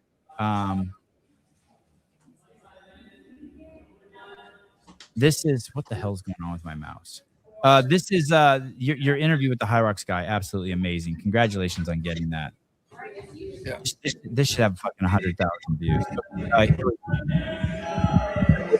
least 40%. And so did you find like that was in addition to the revenue you're making before? So has this been just kind of like a big tailwind to your business, or has it like eaten into some of your CrossFit business? It's the opposite. If anything, we've converted people from Hyrox into the CrossFit style training. So it's been a good like lead generator for us. So one of the reasons we rebranded was we were getting people coming in.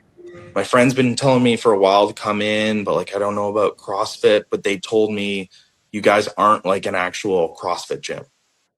And at first I was like, I don't get what you mean by that. But then they threw out every cliche, stereotypical thing you hear about CrossFit on the internet. So at that point there, I was like, okay, well, we're guilty by association, because if you won't come in the door because of our name, it doesn't matter what service we supply. The moment we started advertising Hyrox, it was like people that live across the street that wouldn't come in because we said CrossFit are now coming in because we say Hyrox. So that's an affiliate owner who's figured out to harvest people from the Hyrox community to do CrossFit. Is that the way? Like, should everyone hear that and just be all in? Like, yo, dude, these people are ripe for CrossFit. This is the next cohort. So that's Connor out in Ottawa, and he's built like something called the Ottawa Fitness League, and has turned this into like this massive events business on the tailwind of Hyrox. And he just started by doing like these one-off competitions in the gym. So when you affiliate for Hyrox, you can do like a simulation. So you can call your thing a CrossFit competition. And so I've been interviewing a bunch of people in Two Brain, many of them CrossFit affiliates. And the crazy thing about this is like, to the guy's point, like people who would never go to a CrossFit gym because of XYZ, whatever they've heard, like Hyrox, yeah, sure, whatever. And the ones who are doing this successfully, up to 75% of the people who show up for these simulations are not members of the gym. Wow. But these are people who like running, they like rowing, they like skiing, they like wall balls, they like burpees, because that's what Hyrox is. And so, like, even if you are a gym owner who doesn't like Hyrox or thinks it's a fad, whatever, like, use it as like a Trojan horse to get people into your CrossFit program. Like, I don't understand the hate from the CrossFit community about Hyrox. Like, it just, what's not to like? Why?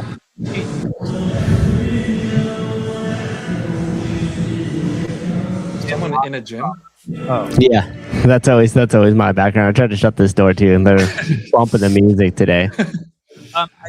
I think psychologically speaking, those people have to change the story, and it's so easy. There was a show, I'll tell you this quick story, called Kill Tony on the internet. It's the biggest show on YouTube, and I hated the show.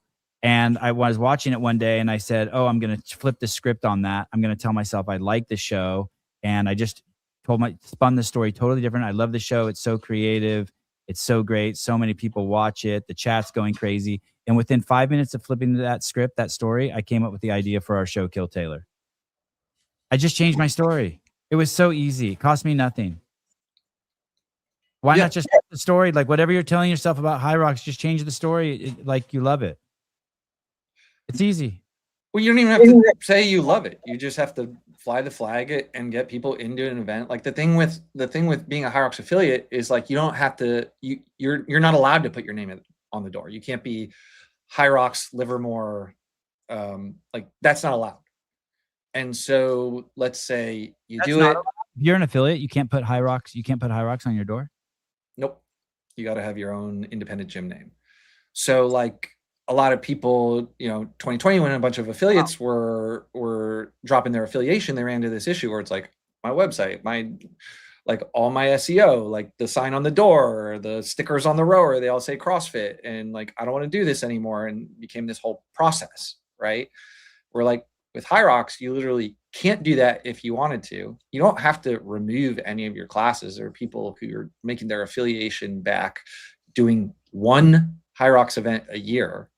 And like, it brings people into the gym, and then worst case scenario, you drop the affiliation, and you don't have to change your name. You don't have to change your class schedule. You don't have to change anything, right? Especially if you're just doing them as these like one-off simulations or like, weekend classes. Like, the events run in seasons. So if you, like, the ones that I talk to who are doing it the most successfully, like, they kind of do it in lockstep with the seasons. And then now when it's the dead period, like, they just do no Hyrox stuff, and they'll start back up again in the fall when the fall season starts.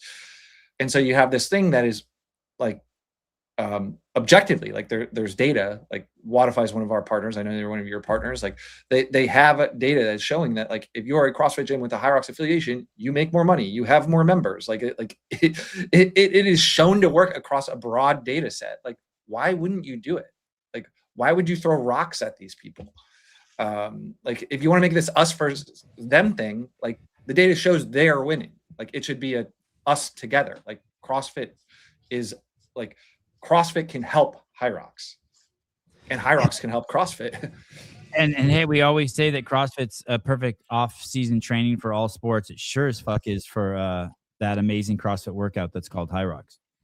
Hey, and I think part of the reason why we became haters of it was because there was no leadership. We didn't know what to think, so we just started to just attack. Yeah. Yes. And I think that was, like, it's a mistake. And I think a lot of, like, the people who have kind of taken a step back to think about it were like, yeah, this is like, Sivan was saying, like, there should be a massive CrossFit, like, we should be their partner. Like, we should 100, like, the royal we there. CrossFit should be at Hyrox events. Like, CrossFit should be like there's just, like, that's our crowd. That your next members are running around in a stadium. They're paying thousands of dollars to do that. They're taking off work on a Tuesday and Wednesday to go do what in essence would be like a long CrossFit workout. Mm-hmm. And back in the day, what Jeremy's saying here is interesting. Back in the day, we always embraced the other people who entered the community. The weightlifting, the gymnastics, the marathons. Like, we always saw them as a place to go express our fitness. We work so hard in the CrossFit gym. Why not do that? And it's crazy that people aren't more appreciative that, hey, there's Hyrox now and there's a place to go express your fitness.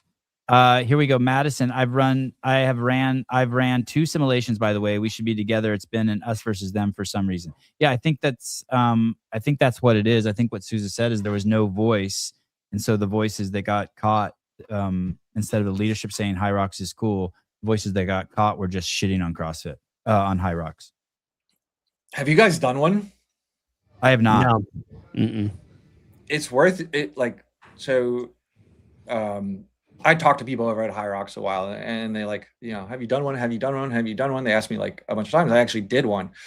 And even if you are someone who is like actively, like talking shit about Hyrox on the internet, like I would advise doing one or just going to one, because when you see it, you just like instantly get it in a way you don't like watching stuff on the internet. Like, oh, this is something that like undoubtedly can benefit my affiliate, if that is, you know, that's the thing you care about.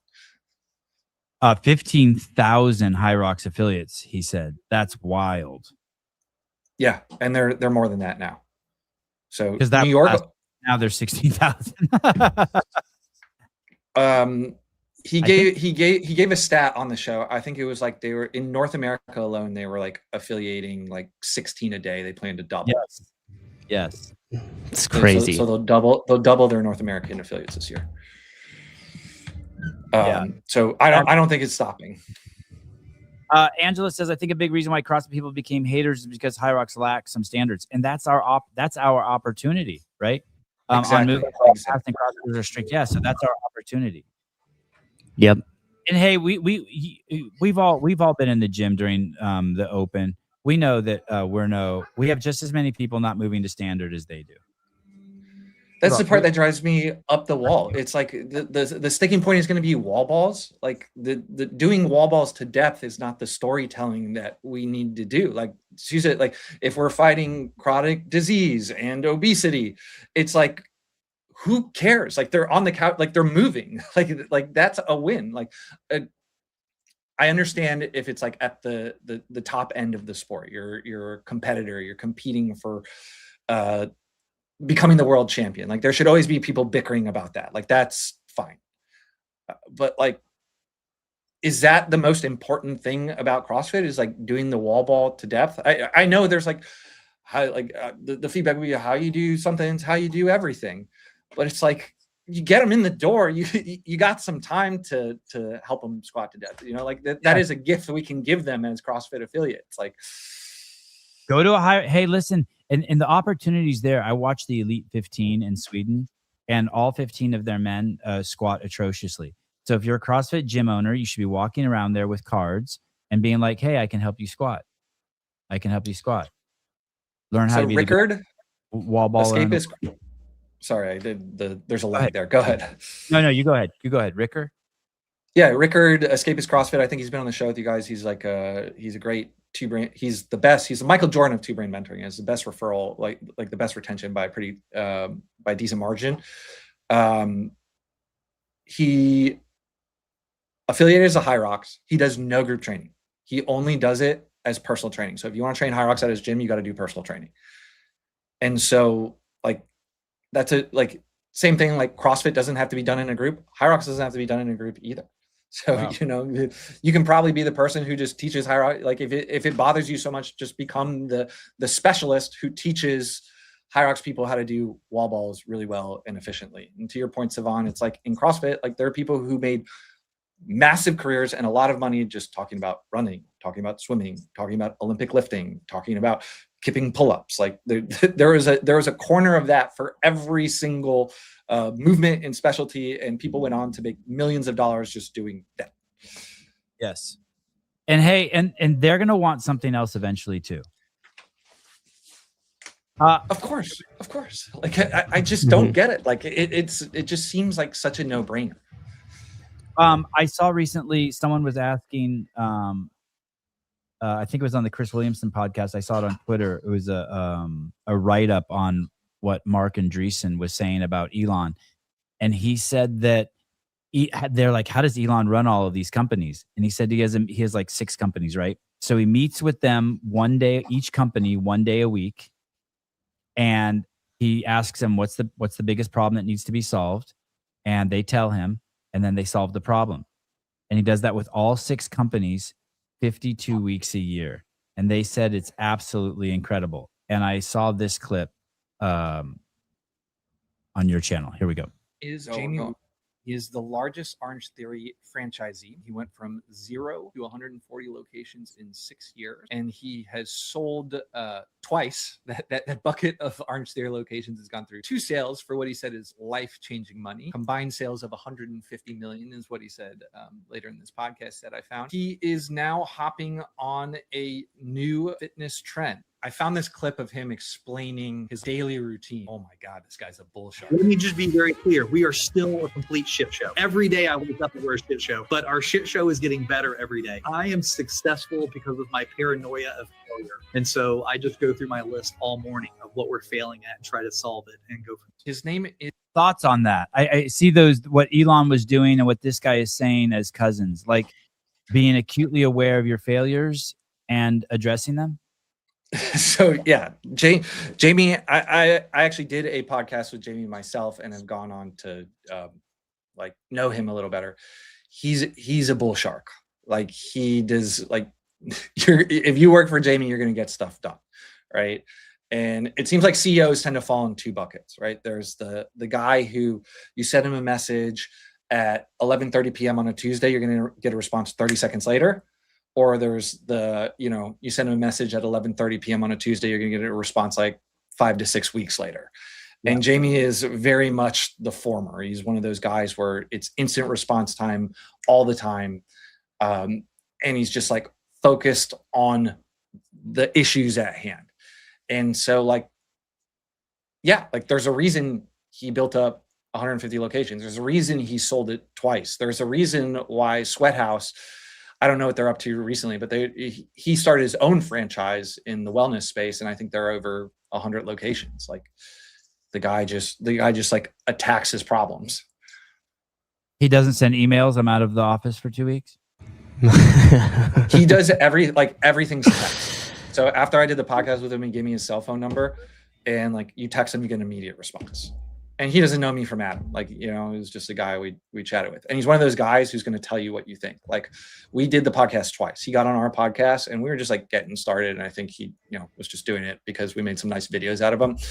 And we're like 3 questions in and he's like, guys, this is the worst podcast I've ever been on. What I'm going to do is I'm going to get off the podcast and you're going to send questions to my assistant. We're going to work through them so we make sure this is really good. And I'm going to come back and I'm going to knock this out of the park for you guys. But these are dog shit questions. So we're going to do this again. And we did, and we did, and it was a decent show after.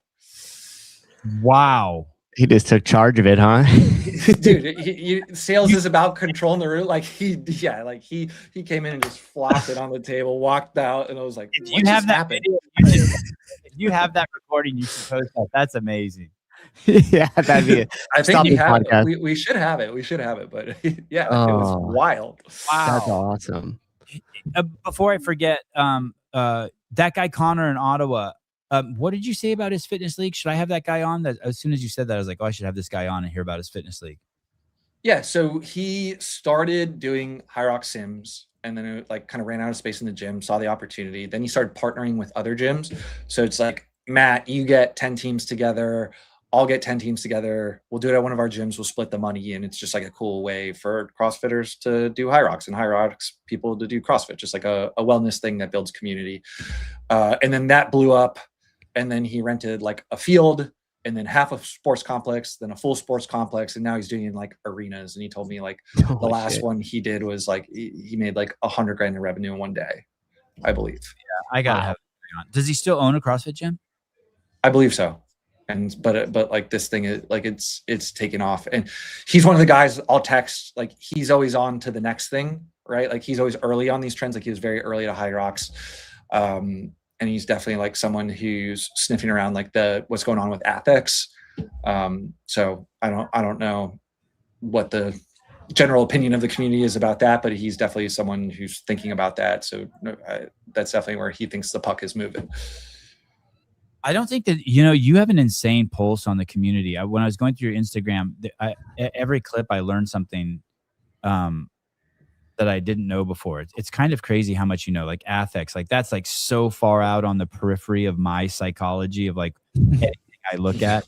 And yet it's crazy how much you know. What do you think about the Xenom thing? This thing that's happening this weekend? Have you looked into this? It looks like there's a lot of money behind this movement. Yeah. And I was really excited when this happened. It felt like a step in the right direction. I think I was a little bummed when I saw the format and the workouts, and I think some of that feedback was echoed within the Two Brain community, because like I'm a dad, 3 young kids, like I would love to do something like this, but I can't take like 2 days off to go like compete in a fitness competition with like 9 events. But like if it was something a little more accessible that like, you know, Hyrox, I did the one in Miami. It's like you're in and out in 90 minutes. And like, wow. You know, you can make it an all day thing if you want to, but like, I was just hoping it was something that like, if you were a little busier or, you know, you maybe weren't as fit, like you could bang it out as kind of like an intro to CrossFit, right? Like the same way we've been talking about as Hyrox as a feeder. The thing that I care about, so, you know, if you're weighing these comments, like I don't care about the games or the sport of CrossFit. I know shockingly little about that, right? I know a lot about the struggles of affiliates and from the business standpoint. And like the thing that I really want CrossFit, like if CrossFit created an event that was a draw that brought people in, that was kind of just like, you know, just accessible, like that could solve what I think is one of the biggest problems facing affiliates is like when you fly the CrossFit flag, like you have to overcome certain things now, like negative stigmas, where before it was just this gift that kept on giving. And so I was hoping this would be that, and maybe it is, but just based off of the format and the time commitment and how fit you'd need to be to kind of get through one of these, I don't know if it is. So that I'm kind of like sitting on the sidelines to wait and see, but certainly a step in the right direction. So you're basically, because of the format, you think maybe it weeds out a huge chunk of the demographic that might be interested in it, but just can't allocate the resources for it. I think it'll draw in it will draw in people who are interested in it, but those people will probably come from the CrossFit community. Okay, I see what you're saying. So CrossFit people will be like, yeah, this is great. This is awesome. I'll definitely do that, right? Like it's a local competition, but like it's going to be really well run and it's going to have like really great energy. And so I'm sure if you are someone who likes CrossFit, you are going to love that. But like we need to get more people to like CrossFit. And I don't know if this makes more random people sitting on the couch who are deconditioned like CrossFit. And you're saying that Hyrox, because of the movements and the running, it grabbed from a pool outside of the CrossFit community. I wonder, where do these people come from who do Hyrox? Like I understand where people come from who go ahead. Run clubs. That's what I say. 100%. It's just the next evolution of marathon running and half marathon running. It's like if you want to do a little bit more than that, and that's why that hybrid athlete kind of crept in. That's what that has to offer. It's going to be whatever it is, like 56% of the whole entire thing is running or something like that. And then the rest of it are just tasks that you could easily take one weekend to learn all of them, as opposed to Xenom, the first event, I think is like a hang snatch. Like you're already talking years to just learn how to do the very first event. And then the accessibility standpoint from the time commitment is also what John's commenting on. So like I could train for this and then make it part of one of my days. Xenom, you are committed to that time frame for that whole weekend. So the time and effort and sacrifice all the time. Yeah, exactly. Like you got to travel into where you're going to go and then have that included on your 2 days of competition. Yeah, it's a lot. And so if you're into fitness, that's great. But like we need to get more people into fitness. But like Hyrox has just gotten a lot of runners to do stuff that's not running. And that's like the next logical step is let's get a barbell in their hands. The default, if I built like this Darwinian evolutionary chart, the default is if you want to get in shape, you starve yourself and you run. Like you leave high school thinking that, you know, and then a lot of cohort people just stay there, right? Their whole life, anytime they want to go on some weight loss journey, they just start running. And then there's the other group that are what I call is where professional athletes go to die. That's CrossFit. And you're saying that Hyrox landed right in the middle there. They're not the dog that's running. They're the guy that's like halfway stood up, the gorilla guy. And it's like, hey, there's running, and also it's a gateway drug to CrossFit. Yeah, like Hyrox is just accessible.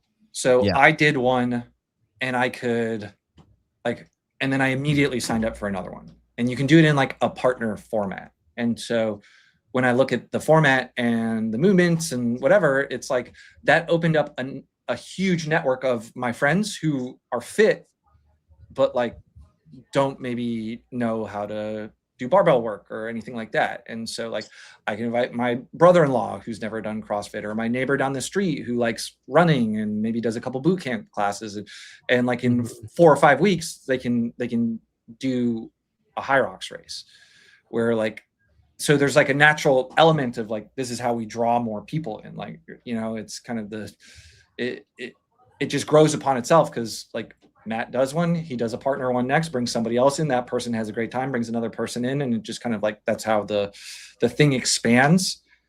And I just don't see that in Xenon.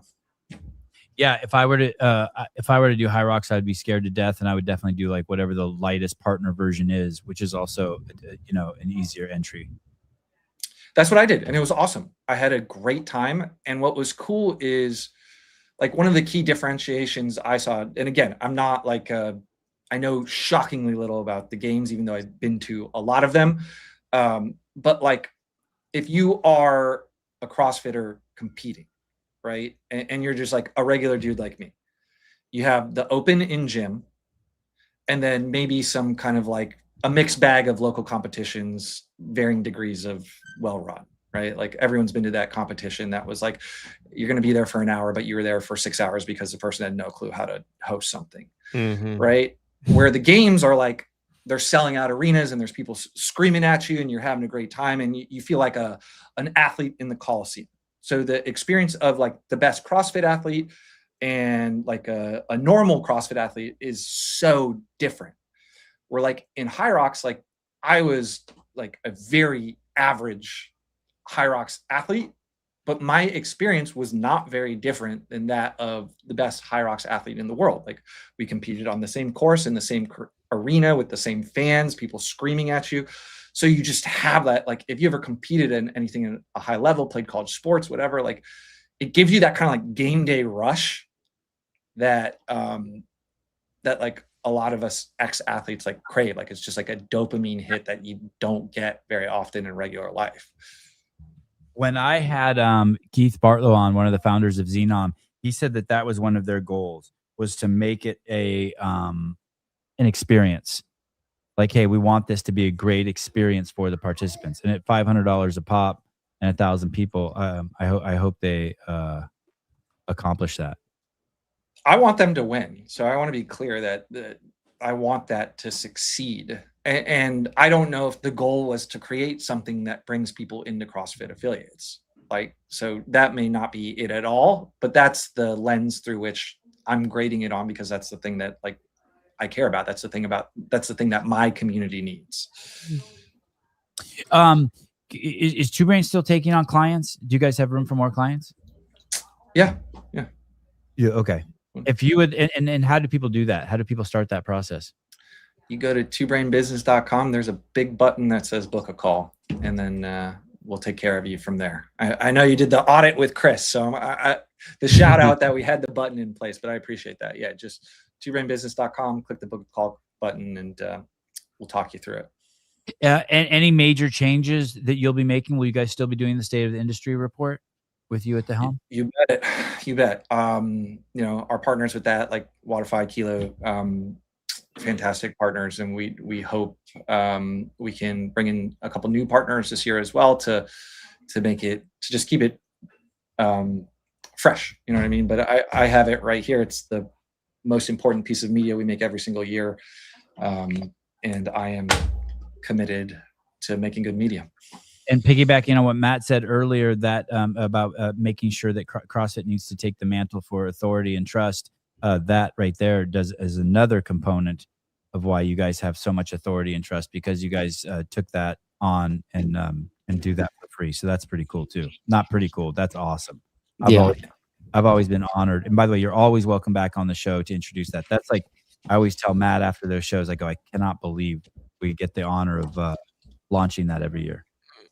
And we would absolutely love it if anyone from Hyrox or CrossFit is watching this. We would give you your own section in here if you want to collaborate with us. But we would love to make this a tool that helps both those brands. Anything you want to leave the listeners with? John is building. No, I appreciate the opportunity to come on here, tell my story, talk shop. Love doing it. So thank you guys for sharing your attention and your time. Awesome, dude. And this won't be the last time, I hope. I look forward to having you on periodically. You're a great resource for the community. I appreciate that. Yeah. Thank you. Thank you so much, guys. All right, Thanks, brother. dude. Sunny day in Bye Florida. now. Bye. Peace out. John Franklin. He's as cool as he is in person as he is on his Instagram. Yeah, he's great. I've had a lot of really cool conversations with him too. He reminds me a lot of very similar to like the way that Chris kind of operates, you know, like he gives very thoughtful answers, but then at the same time, if you get him in a one-on-one kind of setting and stuff, like he'll break it down and give you like the complete real side of everything too, you know. So he has both sides of it. You get in and professionally talk in front of a group and still leave everybody with some good value, but if you get him one-on-one, then you could really get the inside scoop on a lot of stuff that's going on too.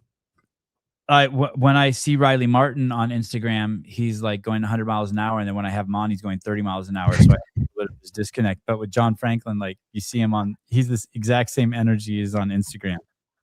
Yeah, he is. You know what's funny is the different perspectives of like listening back and at what speed you listen it back to, which is kind of funny because oftentimes I catch like your and Greg's show, I would say maybe you're about an hour in, 45 minutes in. So I go like 1.5 speed, and depending on how long the show goes, like catch up with you guys sometimes. Same thing with like last night. And it was funny. Like I had to like double check Greg that there were very low energy yesterday. I will say that. Well, at 1.5 speed, the second it caught to live, I was like, shit, did I accidentally take a sleeping pill or something? Like it went from you guys just like bang, bang, bang, bang, bang to like, yeah. So do you think that? And I was like, wait, what happened? I was like, oh shit, I caught up. Like that's that. But you don't need that with John. He's high energy and keeps the conversation moving forward. That's for sure. Yeah. Yesterday I came on with Riley like at 100 miles an hour. The first time I had him on, he just seemed a little guarded, and I thought, okay, it's just because it's his first time on the show. And so yesterday I thought, you know, he's going to come on at like 100 miles an hour, and he came on at 30. I was like, oh boy. A new time zone. You asked him, he was jet lagged, you know, so there's a little bit of that all in there. Chris, is it possible to run a profitable CrossFit gym with restricted business hours from 8 a.m. to 5 p.m.? Does anyone know a gym that operates between these hours only, or is there a case study of sorts of that? State of the Industry reports talks about all of that. That's exactly what I was gonna say. Yeah, you got to get your hands on that State of the Industry report. There's you can get, if you can't get a hard copy, there's a beautiful PDF also. Yeah, you can just download that off the website. What's your opinion on this? Just your opinion. My opinion is just like anything, it all depends. Like, could you run a profitable gym during those hours? Absolutely. It depends on what type of client you're hoping to serve. So if you're like, I want to do large group fitness style training, then no, probably not. You're going to need to have hours where you're open earlier in the morning to catch everybody before work. And you're going to need to have hours longer into the afternoon or evening to catch people after work. But if you were to tell me, hey, I want to work with executives that want to only work out between 9 and 1 p.m. during the middle of the day because it helps with their productivity if they leave office and go and work out to one of these things, and you do some crazy wraparound service where you charge, $1,000, $1,500 a month because you're handling their food, you're handling all this other data and around health and fitness in their life, and then you train them during those hours and you only have, let's say, 6 clients or something, and that does it enough for you, then sure, you can. Semi-private training too for a group of people that want to experience something like that and have 11 a.m., noon, 1 p.m. available. You could absolutely make it successful. So it totally just depends on what type of customer you're hoping to serve. I'm trying to remember this story. Oh, I probably can't tell that story yet. I heard a story the other day. You heard it too. I think you've heard it where, reminder, Chris Cooper's on the CrossFit podcast at 10 a.m. Pacific. Yeah, that's going to be really good. Someone had paid $1,500 for a service, and they were telling me about the service they were getting, and it was not $1,500. If you're going to charge people that kind of money, you have to fucking bring your fucking A game. And it's not hard if you just love what you're doing, and you're prepared. But it's totally doable. But man, I think of places I've gone where people aren't bringing their A game. Just think about the last time you went to a restaurant and the waiter wasn't bringing their A game. It's lame. Yeah, a lot of. I mean, and it's so much easier to win and have a better customer service these days. I feel like than ever. You know what I mean? Like The bar's so low. The bar's so low. I mean, think of all the places that you go where like just even like a smile and eye contact when you within a minute of entering the business or facility already goes a long way. Like actually giving a shit about like the question that they have or the issue that might have come up during their time with you and like solving that problem. Like I'll give you a great example with Gym Creatives, as that is getting spun up now. And I'm doing a lot of like sales calls for that with people, or like discovery calls on their social media and how Gym Creatives could potentially help. And then they go on there to use the platform. We had one guy that's like, dude, I bought this thing and spent 2 hours trying to get it to make one testimonial, and it's a piece of crap, right? Like sends us this message, hates it. We're like, what is happening? So then we reach back out and we're like, hey, we're real sorry for that. Obviously, we're going to go ahead and refund you immediately. If you would take the time to walk us through what happened, we'd love to jump on a call, hopefully figure out what the problem is. And then if we're able to solve the problem and you're satisfied with it, we'll give you a couple months for free just to make up for it, because it was such a shit experience. Went in, talked to the developer. It turned out that there was something up with that person's account particularly, and that wasn't running what it was supposed to. Got it fixed. Because you make all the thumbnails for these shows in like 5 seconds. All the thumbnails for like these shows. If you go to CF underscore Livermore's Instagram, you could see all the posts that are done there. All that's with Gym Creatives. But it turned out he did have a legitimate issue that was just occurring with his account. That just happened to be. I mean, it's software. It's going to get tricky. So we fixed it and was like, hey, if you want to keep messing around with it, we'll give you the next couple months for free. And he was like, yeah, that's awesome. Thank you. I appreciate you guys looking into it. So like even just little things like that, like we could have just been like, oh, sorry, and not have refunded him, turned it off, and kept the $100 and moved about our day. But instead, it's like we invested more time into figuring out what the issue was, and then did our best to make it correct from, whether it was just a refund or, in this case, more time for him to work it out and use it. You went from a good experience to a bad experience. Every single complaint or anything like that, especially if you're just getting started with anything, is always an opportunity to like deepen the relationship. And if you think about it that way, that conflict is actually an opportunity to deepen the relationship with a client, customer, friend, whatever the case may be. It changes the ways that you view it. You're not like afraid of it or like, oh shit, this happened. You're like, okay, cool, this happened. Let's see what we could do to make it right. I belonged to this gym when I was in my 20s in Walnut Creek, California. A nice gym. I can't remember what it was called. And I would always bring guests there. And this is, I don't know, in 1995, whatever. And I would always bring guests there with me. Not always, but regularly. And it was $20 for a guest, and I paid for a guest. And I showed up there one time with 2 people. And the person at the counter is like, we don't accept guests. I'm like, oh, I bring guests all the time. They're like, nope, we don't do that. I'm like, no, they charge me $20 and I bring guests in. They're like, nope. And I'm like, are you sure? And we went back and forth, and they were just being ruder and fucking ruder to me. I'm like, okay, can I speak to the manager? And the manager comes out and he's like hemming and hawing. He's like, yeah, well, we changed our policy. I'm like, okay. He goes, all right, we'll just do it for you this one last time, but no more guests. And it left a really shitty taste in my mouth. I'm like, fuck you guys. Like, I'm not like they were doing me a favor. And and that always left a taste in my mouth. Like all the person had to be was like, oh, Mr. Matosian, hi, we see that, you bring guests all the time. We've changed our policy. No problem. They can come in this time, but in the future, just so you know, we've changed our policy. And by the way, if you don't like that policy, we're always taking feedback. Feel free to write an email here. Like, and that would have left me like with such a different taste. Same outcome. Yeah. But it's a win for me as someone who's paying them, and a win for them. Instead, it's like it was just a loss for us both. And they were totally in control of it. Yeah, it makes, and also too, the fact that they would stop you from bringing a guest makes zero sense. The second that they saw you were bringing guests in as much as they should have reached out. I mean, you're literally hand delivering them clients. So Yeah, the fact that they would create friction for you, that makes zero sense. Hey, and those people obviously don't have ownership. Whereas Gabe at Paper Street Coffee, he has ownership. I just had that happen yesterday with the customer in Nashville. I told her, thank you for an opportunity to better my business. Yeah. Yeah. Yeah. I mean, go ahead.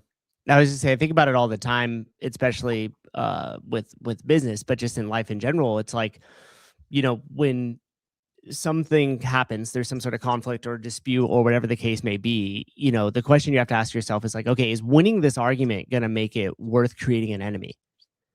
Because that's essentially every single time you do it. Like, those are the options you have. Like, so we're in this like debate or an argument together. Maybe it was because something had to do with my business, or maybe it was just something personal. So then the question that I have to ask myself is like, all right, do I want to, even if I'm in the right, and maybe more so if you're in the right, do I want to spend this time and this opportunity to make someone be proved that I was correct and win this argument with them right now and create an enemy for a lifetime?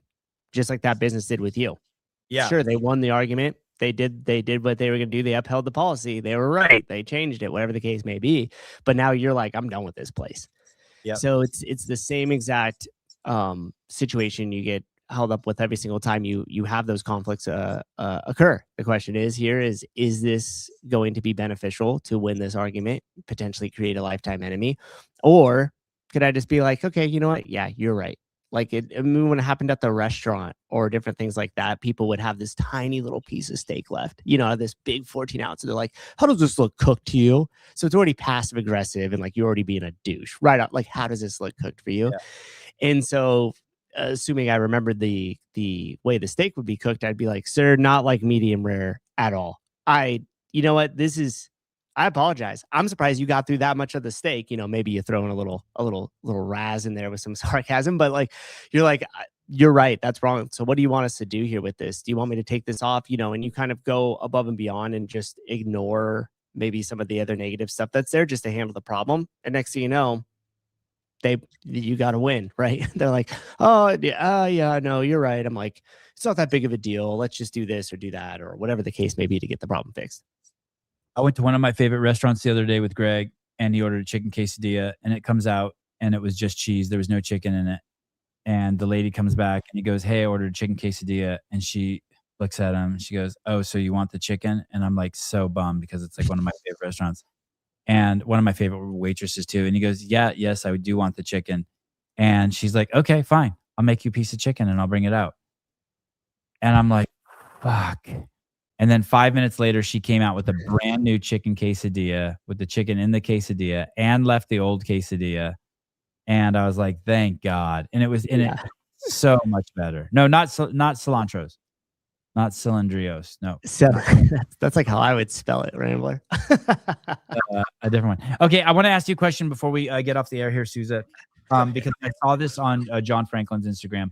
He said that, hey, you have to be really careful if you're using AI when you make content, because someone had made one of his clients at Two Brain had made a piece of content, and when he was looking at it on Instagram, it said this may be AI, and the only thing the guy had done was remove the background. And then he went on to say that Meta is throttling people who are using AI content, throttling them back. So he said something where you have to, after you export the content, you have to go back and remove all the metadata off the content, so that when you upload it, Meta doesn't know that this is AI content. Because I was reading that YouTube's going to start doing that too, throttling people back who are using AI content. Do you have thoughts on that? Yeah, I mean, generally speaking, it's kind of a good thing in my opinion. And I know that sounds kind of crazy because we do this stuff with AI through Gym Creatives, but I do think that is important for the larger picture of AI. I mean, how many things have you watched and then been like, wait a minute, that shit was AI? Like it just looked too real or something like that. So it doesn't bother me at all. Even if it says like this thing's made with AI, our stuff's more so around graphic design. So that way you could put a member testimony and make it look cool and have your branding and have your logo without spending a ton of time doing that on Canva. So for that matter, I don't think it's gonna really matter that much in terms of gyms. Now, as far as it's being like throttled back and stuff, that probably matters a little bit more. But ultimately, I'm glad that they're doing that more than anything else, especially in YouTube. I mean, like how many videos now come out, especially like shorts or something where it's just stock anime footage over like, or stock AI footage over an AI voice read of something that's like supposed to be some fact about history. And the whole thing's just kind of like whatever. Those things spin up quick because they give views, because they generate cash. So I would rather have YouTube especially throttle all that stuff way back and give way more exposure to the human beings that are actually creating the media. I was on an Instagram account yesterday that they served me, and it was a girl in a bikini throwing an axe. And I went to her account, and it's an entire AI account of a girl in a bikini throwing axes. Yeah, that's just crazy, right? I wish there was a button I could push on my Instagram. Don't show me any AI girls. Like I don't want to see any. I just don't want to see any AI girls. Yeah, that's a big difference of it. Showing AI versus like utilizing it for some sort of graphic design or like a thumbnail, right? Versus like here's a whole made up scenario with AI people. That's where it gets a little weird for me. It doesn't. I don't know who it does anything for. Like for me, it's like I guess it's because the same reason I kind of don't not have an affinity for fiction books as opposed to nonfiction. I just, as soon as it's not real, I just like feel like it's wasting my time. Yeah, but it's crazy how many people will get caught up in that willingly or unwillingly, and then go to the next step and pay for the link in bio. Yeah. Wait till the robots come. Excuse me. Hey, that was the first time your microphone ever did that on a show. It picked up the ambient noise more than your voice. That was a trip. It only did it for a second, but it's never done that before. I know, and I had to control the volume. Then I shut the two doors coming into here. And the ironic part of that, the reason why that happened this time was because they're doing blood draws right here in the office across from me. Oh, And so the phlebotomist was there, and like Stephanie's there, and they're getting people in and out of the office this whole time we've been on the show.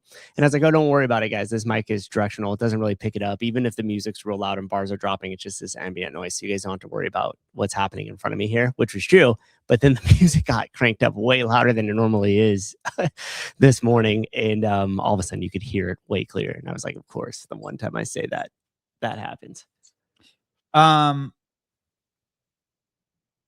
Oh, hey, Sevon, thanks for the note. We aren't streaming this weekend, but we will be pushing content throughout the weekend. That's from Keith over at Xenom. Okay, so what we're going to do this weekend is we will have Pedro at the venue, and we will go live from the venue. We have Pedro and our newest member to the team, Mrs. Pepper, will be there streaming.